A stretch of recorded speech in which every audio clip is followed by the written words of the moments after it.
Chapter 8. Paris looked different during the daytime.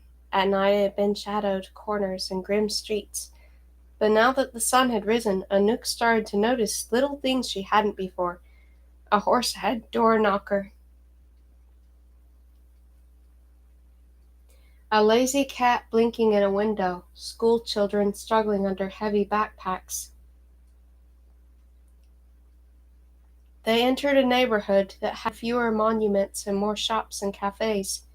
It was dirtier with vibrant graffiti on the walls, but Anouk liked it. Music played from a corner cafe where couples sat sipping coffee. Beau found a spot and parked the car. Anouk climbed out hesitantly, smoothing a hand uneasily over her dress. In the dress and the Faustine jacket, she looked just like everyone else. Looked, yes, but felt? Fear and anxiousness braided together inside her, screaming in her veins that she didn't belong here. Animal, creature, dark thing. Beau hurried around to meet her on the sidewalk. He was still in his chauffeur's uniform, but he had lost the blood-stained jacket and rolled up his shirt sleeves. On impulse, she thrust her arm through his. He tensed in surprise.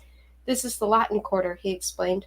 "It's mostly students, or at least it used to be. There are a few cheap chambres de bonne to rent, and Madavitora doesn't give Cricket much of an allowance. This is her street on the left."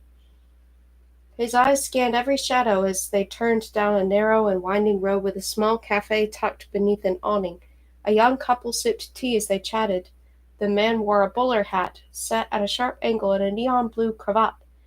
The woman had lime green makeup on her eyelids, fingernails painted a rainbow of colors.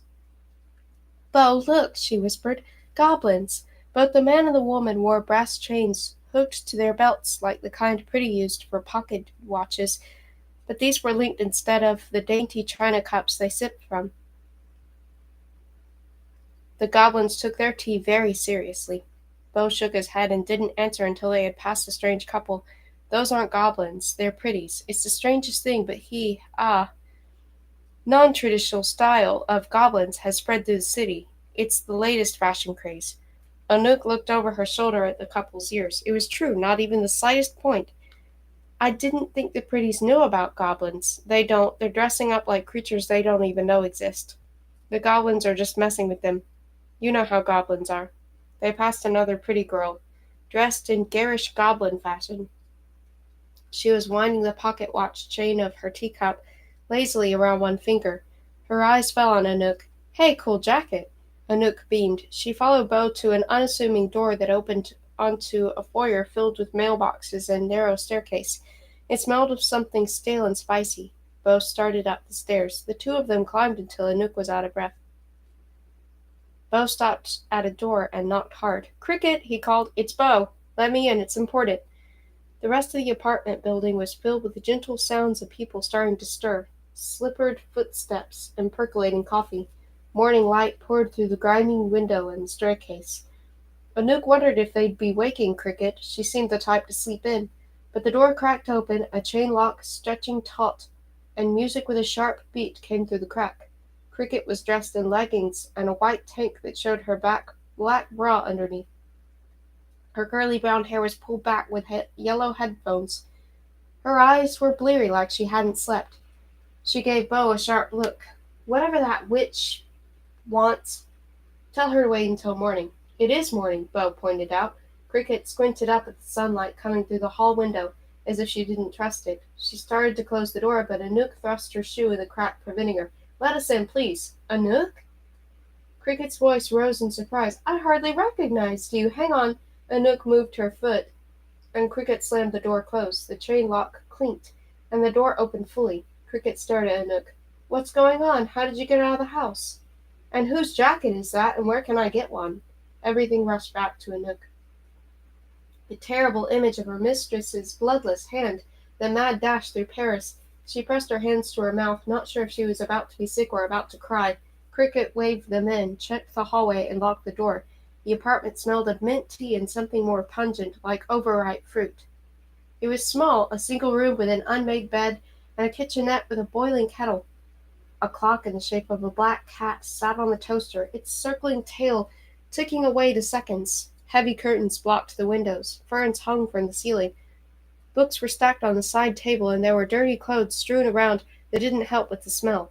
The music came from a desk by the tall front windows out of twin speakers on either side of a laptop computer that flashed with swirling bright images, casting the entire room in a rainbow of neon colors. Cricket went to the desk and hit a few keys. The music stopped.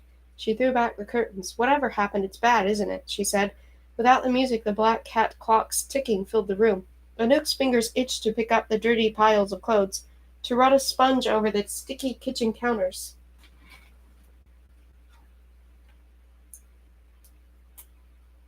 To do something normal, something routine. Cricket rested her hands on Anouk's shoulders.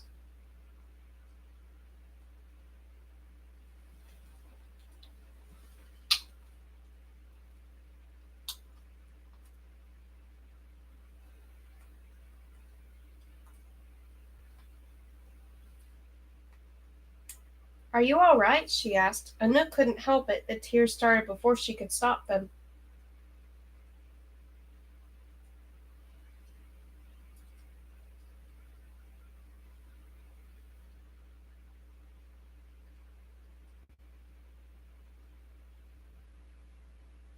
Cricket pulled her into a hug, smelling of mint and something sharper. Coffee, maybe. Her kinky hair tickling Anouk's shoulders. "She's dead," Anouk choked out. Cricket tensed. "I should have known. That's the only way you could be out of the house. What happened? Is Luke back? Did he send you here?" "He's still missing," Anouk said quietly. Cricket's eyes widened. "Oh, merde. Give me the details." Bo turned to Anouk. "Maybe you should go into the bathroom. You don't need to hear this." "I saw it, Bo. I can handle it." He looked at her as though he'd prefer to lock her away somewhere so safe that even unpleasant memories couldn't reach her bitty side. "I found Vittoria in her room," he explained quietly. "She was already dead.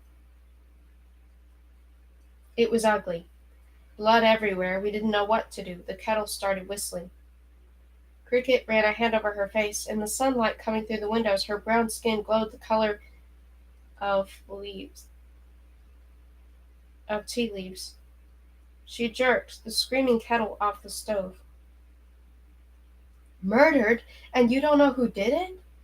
Bo shook his head. Cricket took a step forward, her face suddenly fierce. "And our pelts?" "In the car." Relief unwound over her strained face, and Cricket sank into the desk chair. The neon lights on her computer played over her features like something Anouk had read about once. "The lights in the north?" "No, the northern lights." Cricket drew in a long breath. She grabbed a cup and poured herself some tea, hands shaking so badly that water sloshed onto the desk. Anouk quietly wiped away the drops with her dress cuff.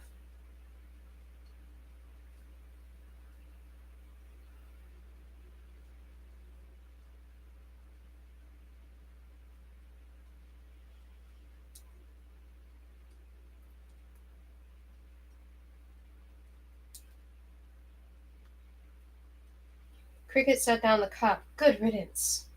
Anouk gasped. "Cricket?" Cricket gave her a hard look.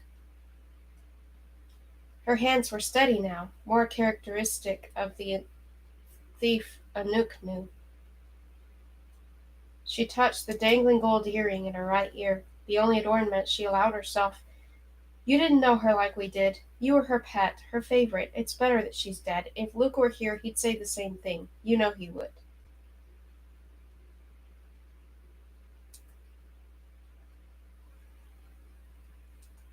Anouk wrung her hands. She went to the windows, looked at the birds on the opposite roof, crows but regular ones. If she could go back in time to the night before, would she warn her mistress? "A flock of scrying crows followed us."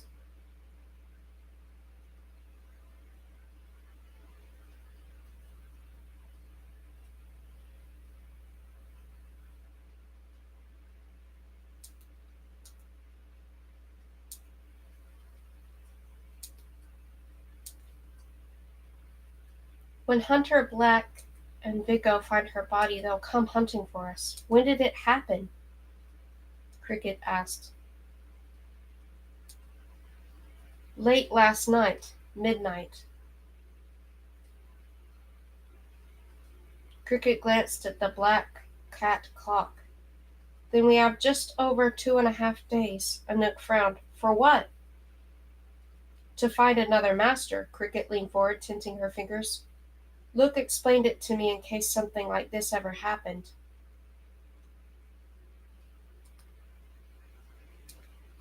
A witch's soul lasts 3 days after she dies. Once her soul is gone, all her enchantments vanish too. She looked from one to another, as though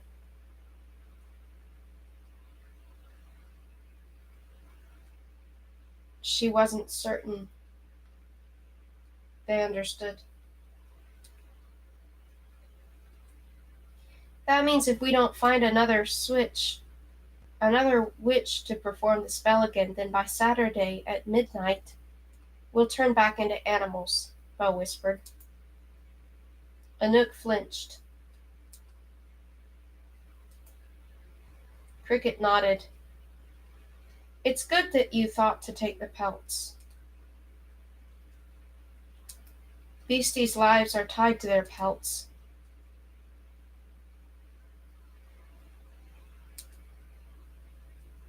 If someone burned them, we'd go up in flames.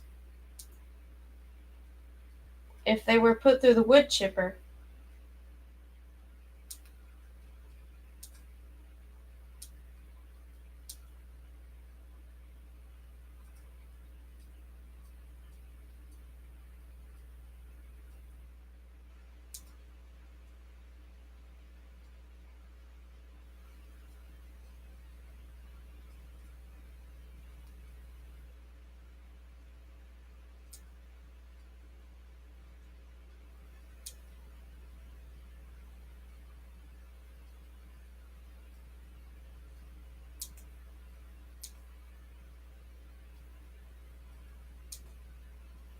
well, she pantomimed being shredded into tiny bits.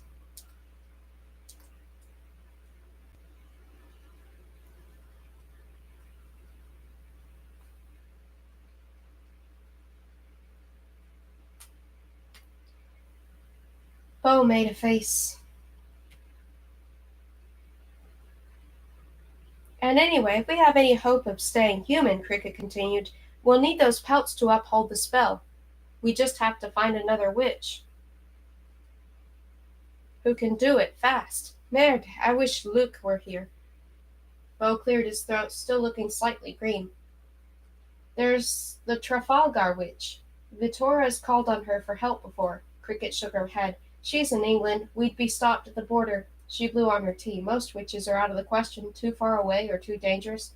Mata Orcel isn't a complete terror. She might help, but she has close ties to the royals.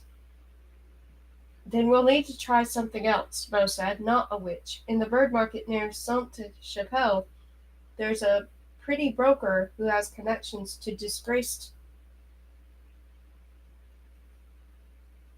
royals, an old baroness who still has a bit of magic. No royals, too risky.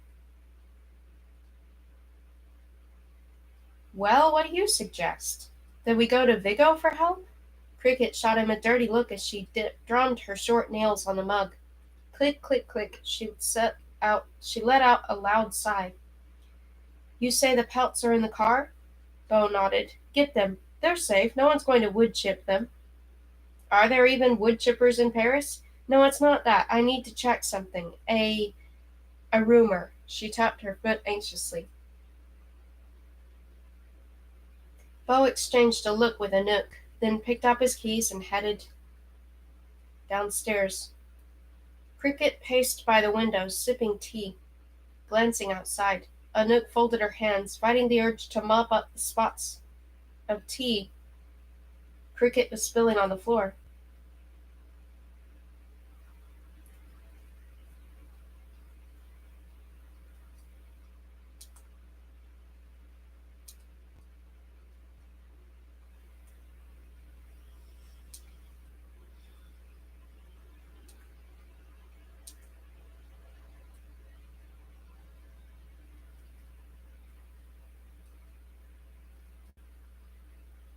Cricket dropped down in the seat across from her.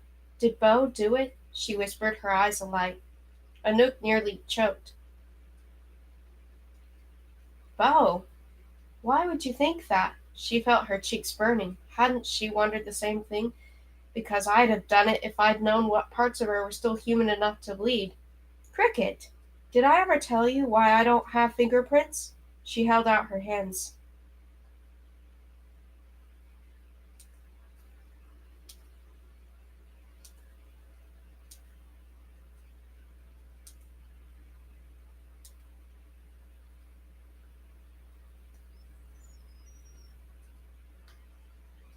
Palms up, the pad's nothing but smooth flesh. Everyone thinks she burned them off to make me a better thief, but they're wrong. I made a mistake. Once.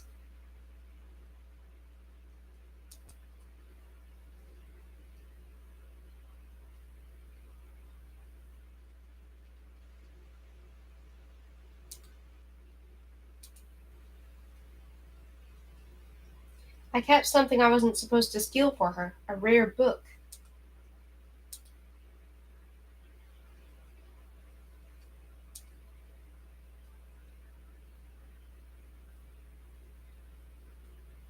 I stole it from the home of a wealthy pretty and was almost caught. I had to hide in a closet for hours, so I read the book. It was a story of a girl who got a ticket in the mail for a magic train, a train that would take her everywhere, even to the moon. And for years she just rode it everywhere and saw the world. I loved that book. I wanted it. One thing that was just mine. But she knew, of course, the crows. She took the book and burned it in front of me, page by page, then burned off my fingerprints in their ashes. Anouk had never heard Cricket's story. She looked away. She might have given it to you if you'd asked for it. Cricket snorted. Not likely. And anyway, what did you ever do to earn your ire? She bent over and grabbed Anouk's foot, tugged off the Oxford shoe, and rolled down the sock. She held up Anouk's foot with its 4 toes pointing to the scar. Look at what she did. Look! She cut off your toes on a whim, just so your feet would fit in her shoes. So she could play dress up. You didn't make any mistakes. You didn't steal from her. You didn't disobey her.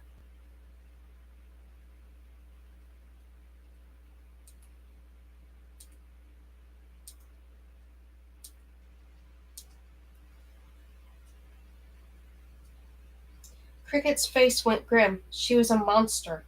Anouk jerked her foot back, quickly rolled up the sock and laced the shoe. Bunny ears, crossed in an X, tied in a bow. Cricket bit her lip. I'm sorry. She took Anouk's hands. Listen, we only have each other now. It's the 4 of us against the world. You, me, Bo, and Luke. No one else understands. No one else loves us. Anouk looked out the window.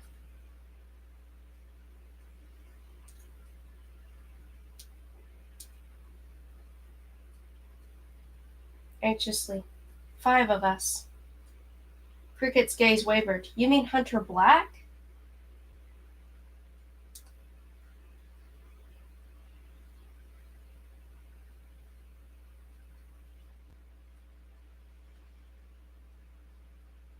You know how he clings to Vigo's shadow?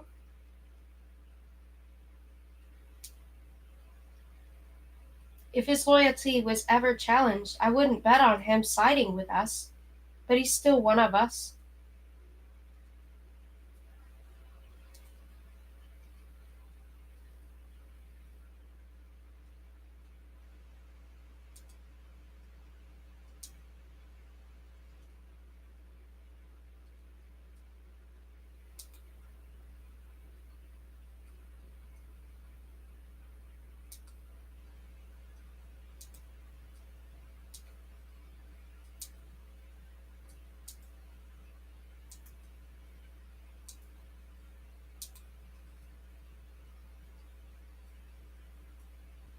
I'm not sure he remembers that.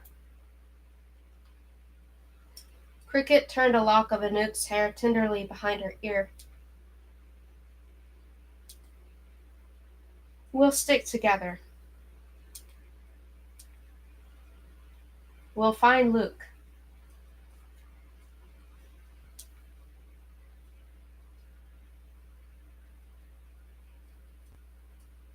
And who knows, maybe we don't need a master at all. Maybe we don't need a witch or a royal. Maybe we could just be human.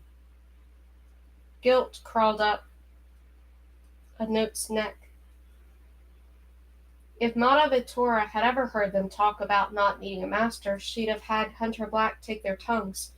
Her eyes drifted to the desk, to the collection of wires and rubber cables and silver ports, electronics.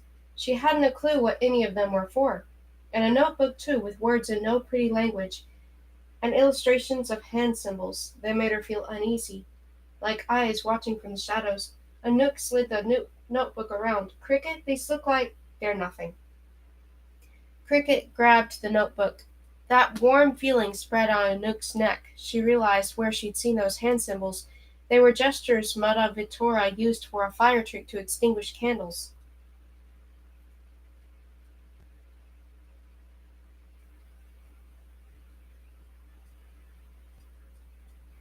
And the writing had been in the Silentium box. Cutting spells and rotting spells and fire tricks. What was Cricket doing studying spells, let alone violent ones, when beasties couldn't do magic? Never mind that, Cricket slammed the notebook closed. She dragged Anouk by the wrist to the kitchenette.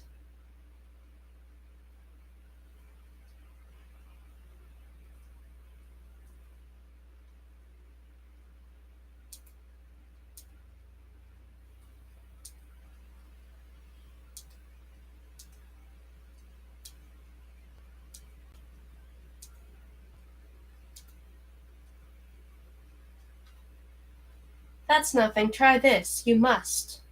I've only just discovered it and it's marvelous. She dug through a glass fishbowl of candy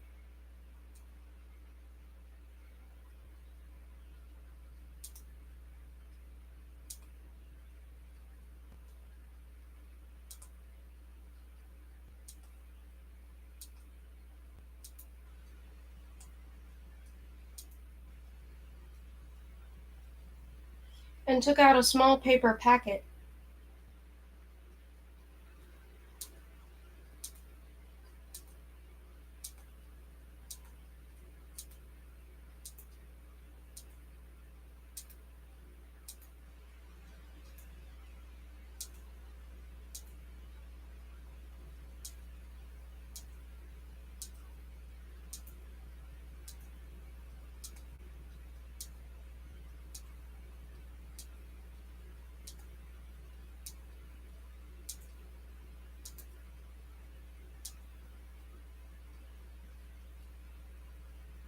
She poured neon-colored crystals into her palm.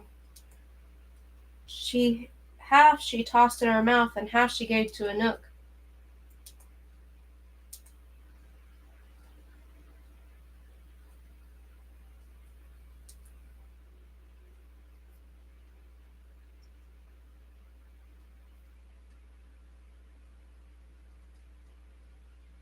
Anouk sniffed, sweet and artificial. She touched one to her tongue. Cherry. And then it suddenly fizzed on her tongue and went pop and she jumped. The pretties call them pop rocks, Cricket said, eyes glinting. The door opened, interrupting them. Bo carried the bag of pelts slung over one shoulder to the dining table.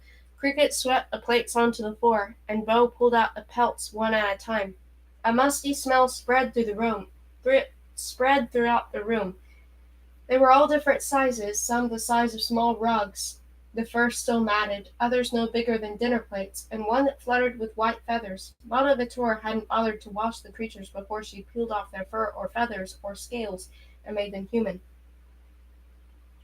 Anouk turned away, feeling sick. She went to the window and focused on the fresh air. Cricket had a dying mint plant on the ledge, and she broke off a few leaves, chewed on one anxiously, hoping it would soothe her stomach, and stuffed the rest in her pocket. Cricket pawed through the pelts almost hungrily. The one on top, large, with chocolate-brown fur. Below it, a tiny one with gray fur and a ropey.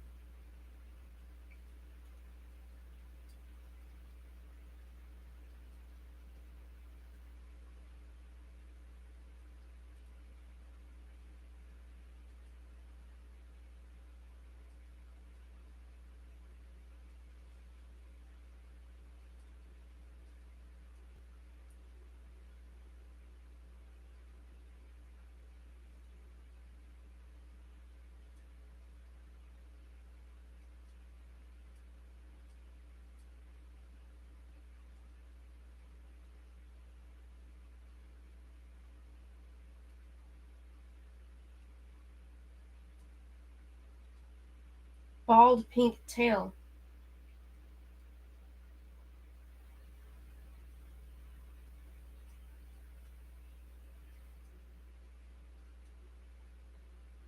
The one with gray and white feathers, larger than Anouk had thought at first. Looks like a dog, Cricket said, and a mouse. And what's this one, a swan? Cricket rattled out creatures like she was reading from a magazine.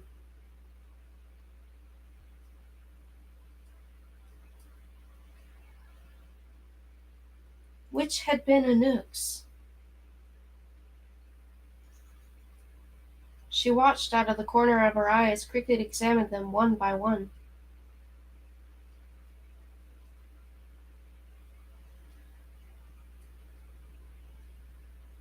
She didn't feel drawn to any. None of them pulled at her stomach. She had no fierce pangs of recognition. She felt something more like revulsion. She had once been one of these things. An owl, I think, Bo said. What exactly are you looking for? He too stood back from the pile of fur and feathers as though they made him fearful.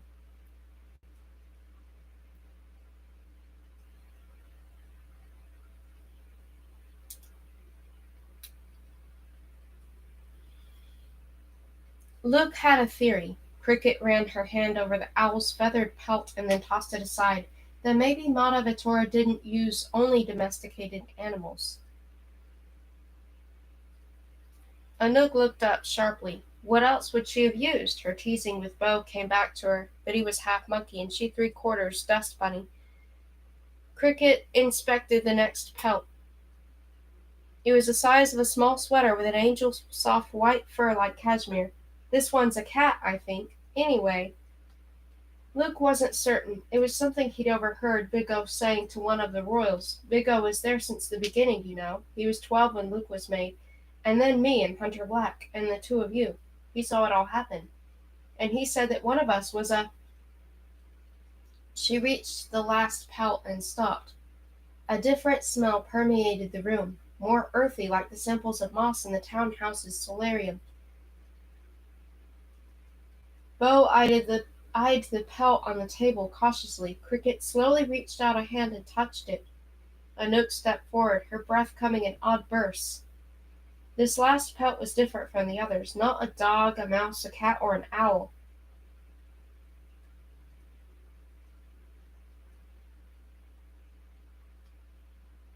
It was much larger, bigger even than the dog's, and the fur was gray and wiry, too thick, too heavy, too dark. Luke was right, Cricket breathed. One of us is a wolf. Chapter 9. Anouk's fingers sank into the thick pelt while the others argued. That's impossible, Bo said. Where did Mata Vitora find a wolf in Paris? I don't know, the zoo. She was a witch. She could have walked through the portal elevator in Castle Ide straight into the Black Forest and trapped one there. So what does that mean, one of us is a wolf? What's a wolf if not a traitor? You know what Mata Vitora used to say about wolves. Wolves in the wood together are good. Wolf on its own expect blood and bone. It means we can't trust one of us.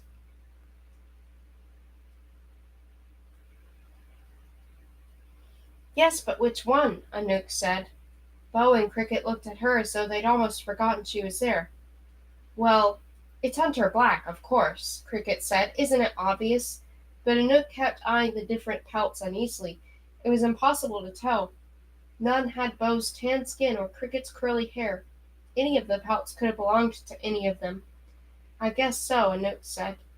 But it didn't feel right. Hunter Black was decidedly detached, yes, the very picture of a lone wolf.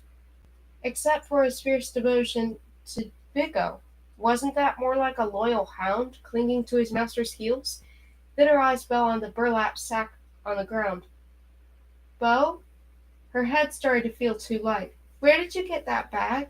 He toed it with his shoe. It was in the mistress's closet. She approached the sack warily. On the floor or on the shelf? I don't know, the shelf, I guess. Why? Isn't it the same one we used to catch the corpus crows? Anouk shook her head. No, it's not just any bag. She crouched down and touched the sack slowly as though it might bite. She would have recognized its almost imperceptible shimmer when Bo had first grabbed it to carry the pelts. She'd been unable to think about anything other than Mataventura.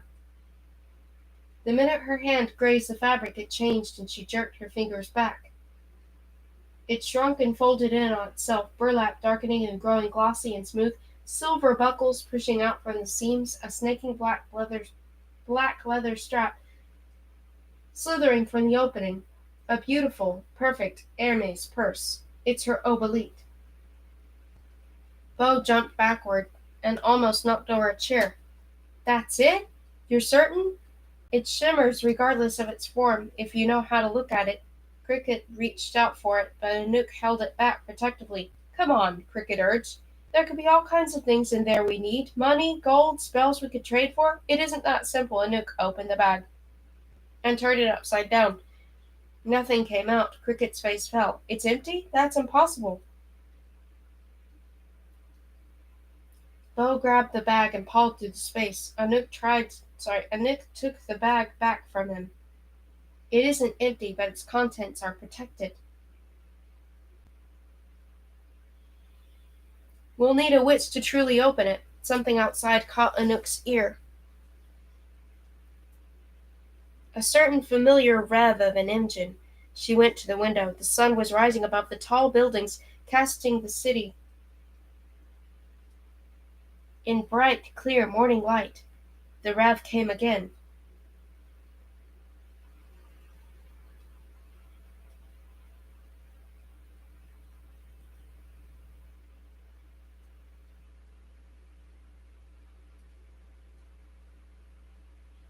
A motorcycle pulled up in front of the apartment.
The motorcycle pulled up in front of the apartment, and the driver shut off its engine. The gunmetal color winked in the sunlight. Two figures were winked. Two figures were on the back, helmets shading their faces, but Anouk didn't need to see their faces, only Hunter Black's coat. She spun away from the window.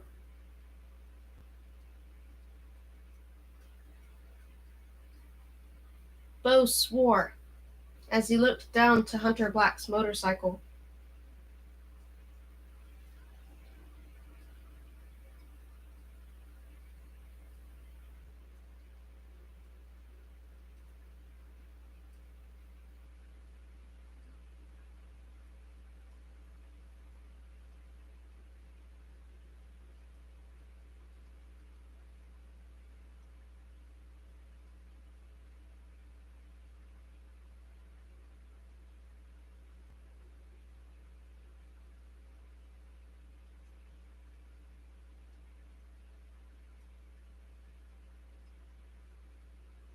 We have to run.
Where? Anouk said. We're 5 stories up and there's only one staircase. She went to the door and pressed her ear against its peeling paint. The other residents were up and about now. She heard the canned sound of the radio and the clatter of pans. The downstairs neighbor must be making breakfast.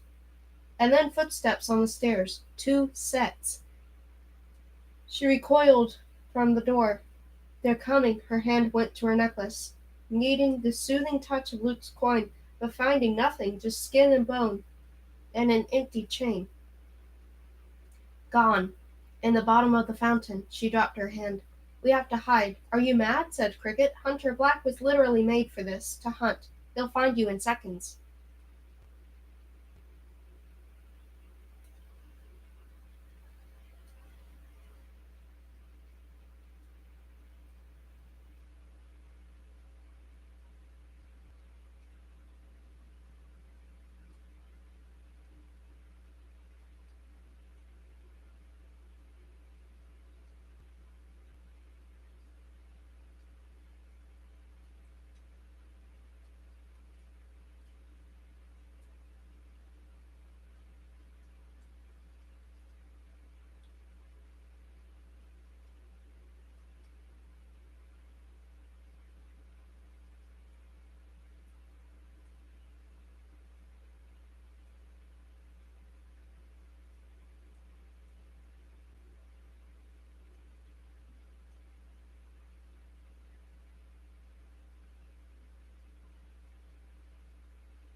but Anouk was already searching the room for possible hiding places.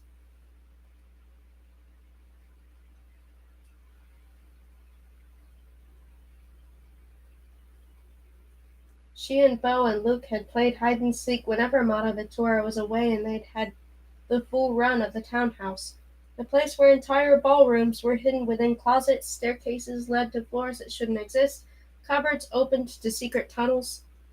But Cricket's apartment was tiny and sparsely furnished, and not magic in the slightest, leaving only a handful of options under the bed.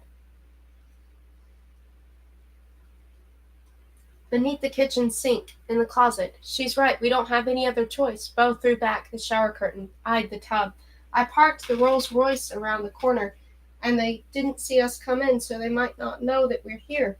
Footsteps thundered up the stairs, one flight down now. Zoot! Cricket started to throw the scattered pelts into a pile on the floor. We have to hide these too. Help me. The musty smell of pelts and stomp, stomp, stomp of approaching boots made Anouk light-headed. The closet. It's the only place big enough. The three of them dragged the pelts to the closet and threw them over the messy piles of clothes just as the footsteps stopped short on the landing. Someone knocked. Hard.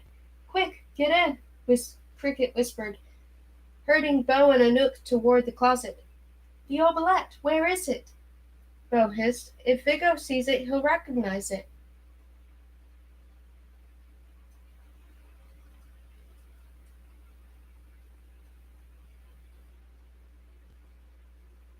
Anouk scanned the room. There, beneath the table. She snatched it up just as Vigo jiggled the knob from the outside, trying to force his way in. Bo threw himself headfirst into the forest of Cricket's clothes, sending the coat hangers clattering, and Anouk tumbled in after him. Cricket! Vigo yelled. Open the door! Anouk fell against the coats and towels and the musty pelts that sent up a scratchy cloud of dust and made her eyes water. She stifled a cough as Bo eased the door closed. Darkness. She heard the little puffs of her own breathing, clothes rustling as Bo moved closer, pounding again on the front door. Let us in, Cricket, now!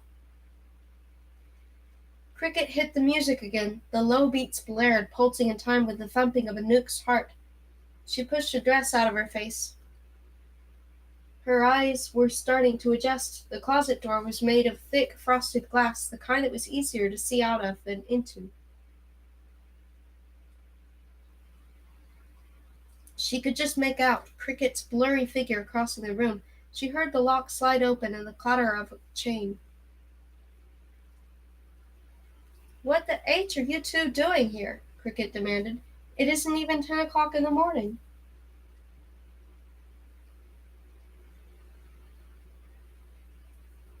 Anouk pretended she was made of stone, trying not to move an inch. A belt was swinging from a nail, clanking softly, and she cringed and prayed for it to stop. You changed your locks, Vigo accused.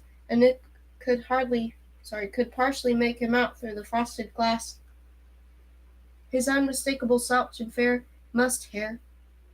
He raised his hand, jingling his set of keys. This apartment isn't yours, it's mine. You can't keep me out.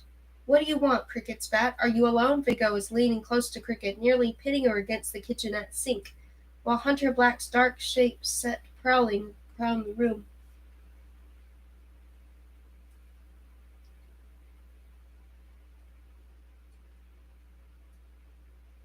Of course, who else would be here? I thought you were supposed to be out of town, a mission in Dordogne. Yeah, well, I wasn't I? Just got in a few hours ago. The music increased a few notches in volume. Cricket must have hit the controls again. Maybe she'd heard the clank from the closet. Why? What's this about? Vigo didn't answer right away. Anouk kept her eyes on Hunter Black's shape, moving beyond the frosted glass like some underwater monster as he stalked over to the bathroom. She heard the bathroom door open, the clatter of 10 rings as he drew the shower curtain back. Bo's hand found hers in the darkness. His fingers squeezed hers protectively. Hey, Cricket called. Tell your trained monkey to keep his hands off my stuff. What does he think he's going to find under that bed? His missing coolies? It was just a matter of time before Hunter Black looked in the closet. The smell of their pelts was nearly choking. Anouk squeezed Bo's hand back. Cricket was right. They had to look out for one another. No one else would. Vigo said something too low for Anouk to hear, but Cricket answered sharply. Bo and Anouk? No, Bo hasn't been by in weeks, and Anouk? I didn't think that little bird was allowed to leave her cage. She paused. Why, what happened? Is it Mata Vitora? Anouk tried to ignore the memory of blood on her hands, wiped clean now, though a little was caught under her fingernails. She's fine, Vigo answered. His voice drifted to a higher octave. He'd always been a bad liar. In fact, she wants to see you. Tonight, she's summoning all four of you to the townhouse for a meeting, no exceptions. He tapped her computer and the music stopped. It was quiet, too quiet. Anouk could practically hear her heart beating. And Look? Cricket asked sharply. Where's Look? I haven't heard from him in days. We don't know where he is, Hunter Black said. No one does. His hand went to his neck, where just last week Luke had had to give him stitches. If Hunter Black had an affinity for any of the other beasties, and Anouk wasn't convinced that he did, it would be for the boy who sewed his wounds and never breathed a word about it. Vigo shot him a nasty look, like he'd revealed too much. Don't worry about Luke, Vigo purred, turning back to Cricket. Pack a bag. You'll need to stay at the townhouse for a few days, maybe longer. Things are about to get dangerous in the city. There's soon to be changes within the Hote. You'll need my protection. He took his time putting his hands all over her things, her teapot and candy bowl, and the black cat clock and bright yellow headphones. You're so alone out here. What's it been, 4 years? Not a lot of time to learn how the world works. He slowly wound the headphone cords around his palm. All I ever wanted was for you to be safe. They were too far from the closet for Anouk to make out much. Blurry movement of Vigo setting down his headphones and reaching for Cricket's shoulders. Get your fingers off me, Cricket hissed.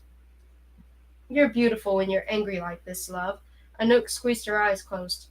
She hated seeing this, hated the feel of Hunter Black prowling around, his footsteps so calculated and slow, and hated that possessive note in Vigo's voice. Love? No, what she was listening to wasn't love. Vigo wasn't capable of loving anything as far as she had seen. Not even his own mother. He must have gone to the townhouse, must have seen Mata's body. And yet here he was, pawing at Cricket while his mother's blood emptied into the Persian rug. He was probably already planning how he could take over her empire. If Anouk had to guess, that was what this supposed meeting was about.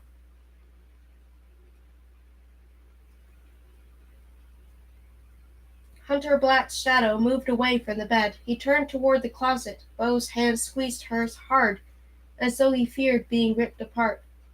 Chapter 10. Anouk pressed one hand against her mouth, clutched Beau's hand with the other. Hunter Black was just on the other side of the door. It was so stiflingly hot in the closet, the musty pelts choked her, fur and particles, their old life, catching in her nose. She couldn't breathe, but then Beau's fingers intertwined with her own. She could hear his breathing, slower than her own, and more steady. He inched over the pile of pelts to wrap his arm around her back. He didn't dare speak. She leaned her head against his chest. I don't need your protection, Cricket's voice in the living room was strained. I am not yours. I never will be. For Vigo's whole life, his mother had showered him with gifts from both the hot and the pretty world. Fast cars, expensive clothes, tickets to secret places only magic could access. He'd never been denied anything. Hunter Black's shadow fell over the frosted glass. Anouk clutched Beau harder, wanting to shelter them both. Keep us safe, she wished. Like a coin tossed in a fountain. Like magic. She closed her eyes, barely knowing what she was doing. How many times had she been dusting the house and overheard Mata Vitora do a simple diversion whisper, enough that she could recite the Silentium Vox words in her sleep. Omni terra das royal oscura, omni figuras das vicin etan absconcia, she whispered, lips moving quickly. The taste of mint was still fresh on her tongue. She felt Beau twist to look at her, but she didn't open her eyes. She knew beasties couldn't do magic, but neither could pretties. And look how beautiful their world was. Look at all the things they had built, the roundabouts and the cafes and glittering department stores. What was that if not magic? Voc voc eta commandet summa suspirias, she whispered faster. Non avis no. She heard Hunter Black's hand on the closet doorknob, and then the metal clicking softly as it twisted. The door opened a crack. She felt a terrible rush of air on her face, the smell of Cricket's tea, the murmur of Vigo whispering declarations of love to Cricket by the sink. Non avis nos sparrow. She didn't stop whispering the words. Don't see us. Don't see us, please. The door stayed like that, open a crack, and then just in the moment when she knew Hunter Black would find them, a sharp smack came from the kitchenette. Cricket had slapped Vigo. Anouk's eyes flew open. Hunter Black was across the room in 3 strides to defend his master. The closet door shut, the frosted glass rattling softly. Closed. Anouk stared at the knob in disbelief. Hurt him again, Hunter Black snarled, and I'll put you in your grave. No, Vigo's voice was sharp. Don't threaten her. Cricket spat out. I'll be there tonight. Just get out of here. Just go. Vigo started pacing. He raked his fingers through his flaxen hair. Did you find anything, Hunter Black? They aren't here. Not here. Wasn't he going to check the closet? Anouk felt Bo stiffen by her side, as confused as she was. He mimicked the gesture of the slap and shrugged as if to suggest the altercation must have distracted Hunter Black. It was true, Hunter Black always went a little wild at the idea of his master being hurt, but still, he was a hunter like his name. He didn't get distracted. Anouk pressed her fingertips to her lips. She was shaking. It couldn't be the magic, could it? Her whisper? It had only been a desperate try. She hadn't expected it to work. Tonight, then, Vigo said, at the townhouse. And if either of those little beasties comes crawling to you, you drag them along with you, you understand? Or there will be consequences. Heavy footsteps thumped away, followed by the slamming door. She heard Cricket fasten the chain lock and mutter something unrepeatable. Had they really not been found? The closet door flew open. Cricket stood in the doorway. We've got to get out of Paris, far away from those dangerous lunatics. Put as much distance as we can between us and them before tonight comes, and we don't show up at whatever deranged trap he has set for us at the townhouse.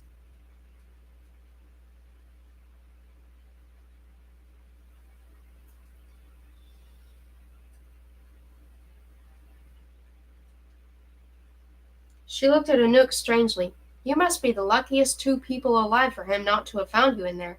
The fountain, Anouk stuttered, feeling the blood hot in her face, her hands starting to shake now that the danger had passed and it was sinking in, how close they'd been to getting caught.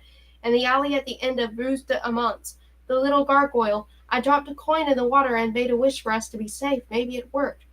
Cricket scoffed. That's just a legend. The muscles of Anouk's arms were twitching now, and she couldn't seem to make them stop. I also cast one of Madavatora's diversion whispers. Everyone went quiet. A car drove by, honking, and a baby wailed from the apartment overhead. That's impossible, Bo said at last. Even if you know the whisper's words, it takes a magic handler to cast spells. He rubbed his chin for a long time. It had to have been a coincidence. You saw how he leapt to defend Vigo. His mind was elsewhere.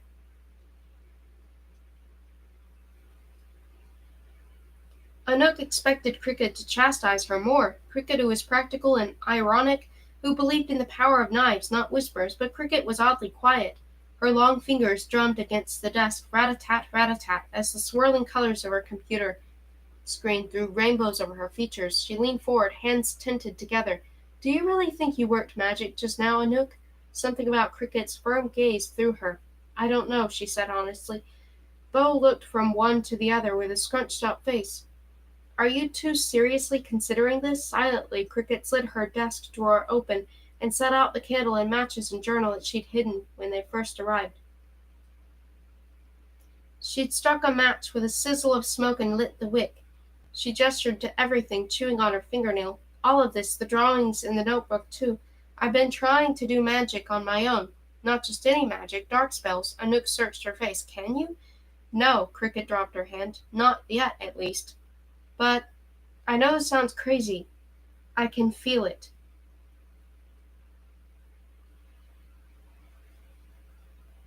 I can feel that it's possible. Bo scratched his chin, eyeing the flickering candle warily. Cricket pointed to it. It's a fire trick, extinguishing the flame with whispers alone. I'd rather start a fire, but I can't find that spell. She gestured to the computer. I found this one on the internet. Anouk had heard Vigo talking about the internet. It had to do with technology of the pretty world. But unlike electric lights, which always turned on, and cars which could be relied on to go forward, the internet was tricky. Hard to tell what was lies and what wasn't. Try it, Anouk, Cricket urged. I've barely mastered 3 words, and you fluent in the Silentium box. No, I'm not. I've only read some of the books, she quickly corrected, but she did know the spell, even without looking at the words in Cricket's notebook. Mata Vitora had cast it so often that Anouk could have whispered it in her sleep. She watched the flame steadily, thought about the light going out, and it spurred a warmth in her body. Her pulse increased. The words took shape in her mouth. Draflemos, she murmured so softly the others leaned forward, uncertain she'd spoken at all. The flame flickered, just for a second, and then strengthened again.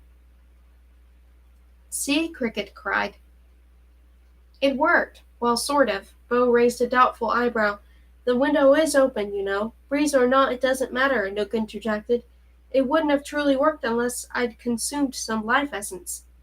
Cricket blew out the candle and dropped it back in the drawer. Her gaze was both defiant and hopeful at the same time. I'm not saying I'm the next great witch of Paris, or that you are, or any of us. I'm just saying that it's been on my mind. She jerked her head toward the window. As much as we look like the pretties out there, we aren't them. We've more in common with the goblins. We were born of magic too, weren't we? Just like the rest of the Hote? So why shouldn't we be able to cast a whisper? Why shouldn't we learn to give those royals and witches a taste of their own medicine, cut off their toes, burn off their fingerprints? It's dangerous. The Vitae echo. Cricket paced, stretching and flexing her long fingers. I know the limits of the Hote, but imagine if we could do even a fraction of what they can. We could stop them from keeping all of us under their thumbs. You've spent more time with Mata Vitora than the rest of us combined, Anouk. You know all her tricks and whispers. If you could work them, you'd be as strong as any witch. No one would ever enslave you again, or any of us. Anouk looked down at her hands. Torn, broken nails, short fingers that didn't look suited to do anything but hold them up. If that was true, Bo said, then it would mean Mata Vitora had been lying to us our whole lives. Cricket gave him a hard look. Sounds like her, doesn't it? Bo conceded with a nod. Anouk kept her eyes on the snaking smoke that even with the candle put away didn't quite dissipate. So what do we do? Cricket grabbed her keys and a wad of crumpled bills from a jar on the desk. She pulled on her jacket, shoved a stick of gum in her mouth. We get the H out of Paris. She took a knife from the kitchen and wrapped the blade in a towel. She held it out to Anouk. Take this. I've seen you in the kitchen. Your skills would give even Hunter Black pause. Never mind that the only things you've ever stabbed are vegetables. Hesitantly, Anouk took it. It was a chef's knife, heavy and solid. The wooden handle nestled in her palm as though it had been molded to fit there. She wrapped her fingers around it and wondered, with a sudden lurch of her pulse, if slicing flesh felt like piercing an eggplant. Cricket grunted her approval. Now let's go find someone who will tell us the truth. Where? Bo asked. Anouk spoke first, surprising all of them. Montelimar.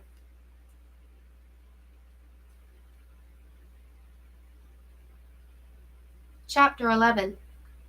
Both Cricket and Bo were very silent until Cricket leaned over the sink and spat out her gum. I'm sorry, she said, but have you gone insane? Montelimar is where the Lavender Witch lives, Bo said. Mata Zola. Anouk thrust her hand in her jacket pocket, rolled the rough sprig of mint between her fingers. I know. Mata Zola is our enemy, Cricket enunciated as though Anouk had suddenly gone deaf. Mata Vitora hated her, and the feeling was mutual. Because of their feud, Zola lost all her holdings in central France. She's banished out there to her wilted garden, left to rot like a sack of winter potatoes, forbidden to have anything to do with the Hote. She reached for another stick of gum as though she needed something to calm her nerves. Maybe that's a good thing, Anouk argued. The enemy of my enemy is my friend, right? If we can convince the Lavender Witch that we served Vitora only because we were enchanted, she might help us. Neither Cricket nor Bo appeared convinced. Anouk rested her hands on the table. Before Luke disappeared, he started spending more time on the scribeboard. Yesterday afternoon, I went through his log. He'd been spying on Mata Zola. Even contacted her for help, though it didn't look as though he ever got a response. Bo raised his eyebrows. Did Mata Vitora know about this? Anouk shook her head. "Why would Look want another witch's help?" Cricket said. "Help with what?" "I don't know, but whatever his aim, he thought he could trust Matazola, and I trust him. We should go to Montelamar, unless you know a good reason not to." "Just one?" "We have every reason not to go." Cricket counted off on her fingers. "One, as far as Montezola is concerned, we've always been loyal servants for the witch who orchestrated her downfall. Two, word was probably reached her that we've potential witch murderers, which I doubt will reassure her when we show up at her door. Three, even if she does extend the spell, we'll just be trading one mistress for another, which brings me to four. Have you heard the rumors about what she does to goblins? And five, Montelamar is more than halfway across the country. That's what, Bo, 6 hours from here? 7. See, it's almost noon, which means we have only 2.5 days left to find a way out of this. We can't spend 7 of our last hours on a tour of the countryside." She shook her head. "No, we stay in Paris and go to the bird market broker." Anouk turned to Bo for help. "We need a witch, not some pretty broker." Luke contacted Zola for a reason. Bo relented. "If Luke trusted her, then it might be worth the risk. I say Montelamar. Sorry, Cricket, you're outvoted." "Zola is dangerous," Cricket insisted. "I don't doubt it." He glanced at the black cat clock ticking away on Cricket's toaster. "Her estate is called the Chateau de Mille Fleurs, the House of 1,000 Flowers. I drove Matavitora there last winter. We could make it before sundown. If we go there and it looks too dangerous, we leave. Come back to Paris and go to the bird market broker.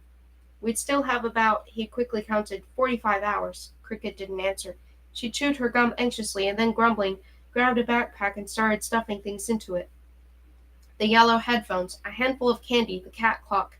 She slung the backpack over her shoulder and rooted around in a pile of coats by the front door until she found 3 umbrellas, 2 of which she tossed to them, saying, "Fine, but take these." "It isn't raining," Anouk said. "It isn't for that. It's for the crows. To get us from here to the car without them seeing us." Cricket didn't bother to lock her door, though she did give room for one final look. Tiny as it was, the apartment was as much freedom as Cricket had ever had in her short life. Cricket turned away sharply, and they descended the stairs into the foyer that smelled stronger now, like curried fish. Cricket peered through the peephole. "It looks clear, no motorcycles or idiots in slouchy hats." She rested her hand on the doorknob, eyes wide, umbrellas up. "Remember, we're in this together." She shoved open the door, and they were awash in daylight. Anouk took shelter beneath her umbrella, ignoring the pretties in the sunny street who gave their umbrellas odd glances. They rushed to the car, Anouk's heart slipping and sliding around in her chest.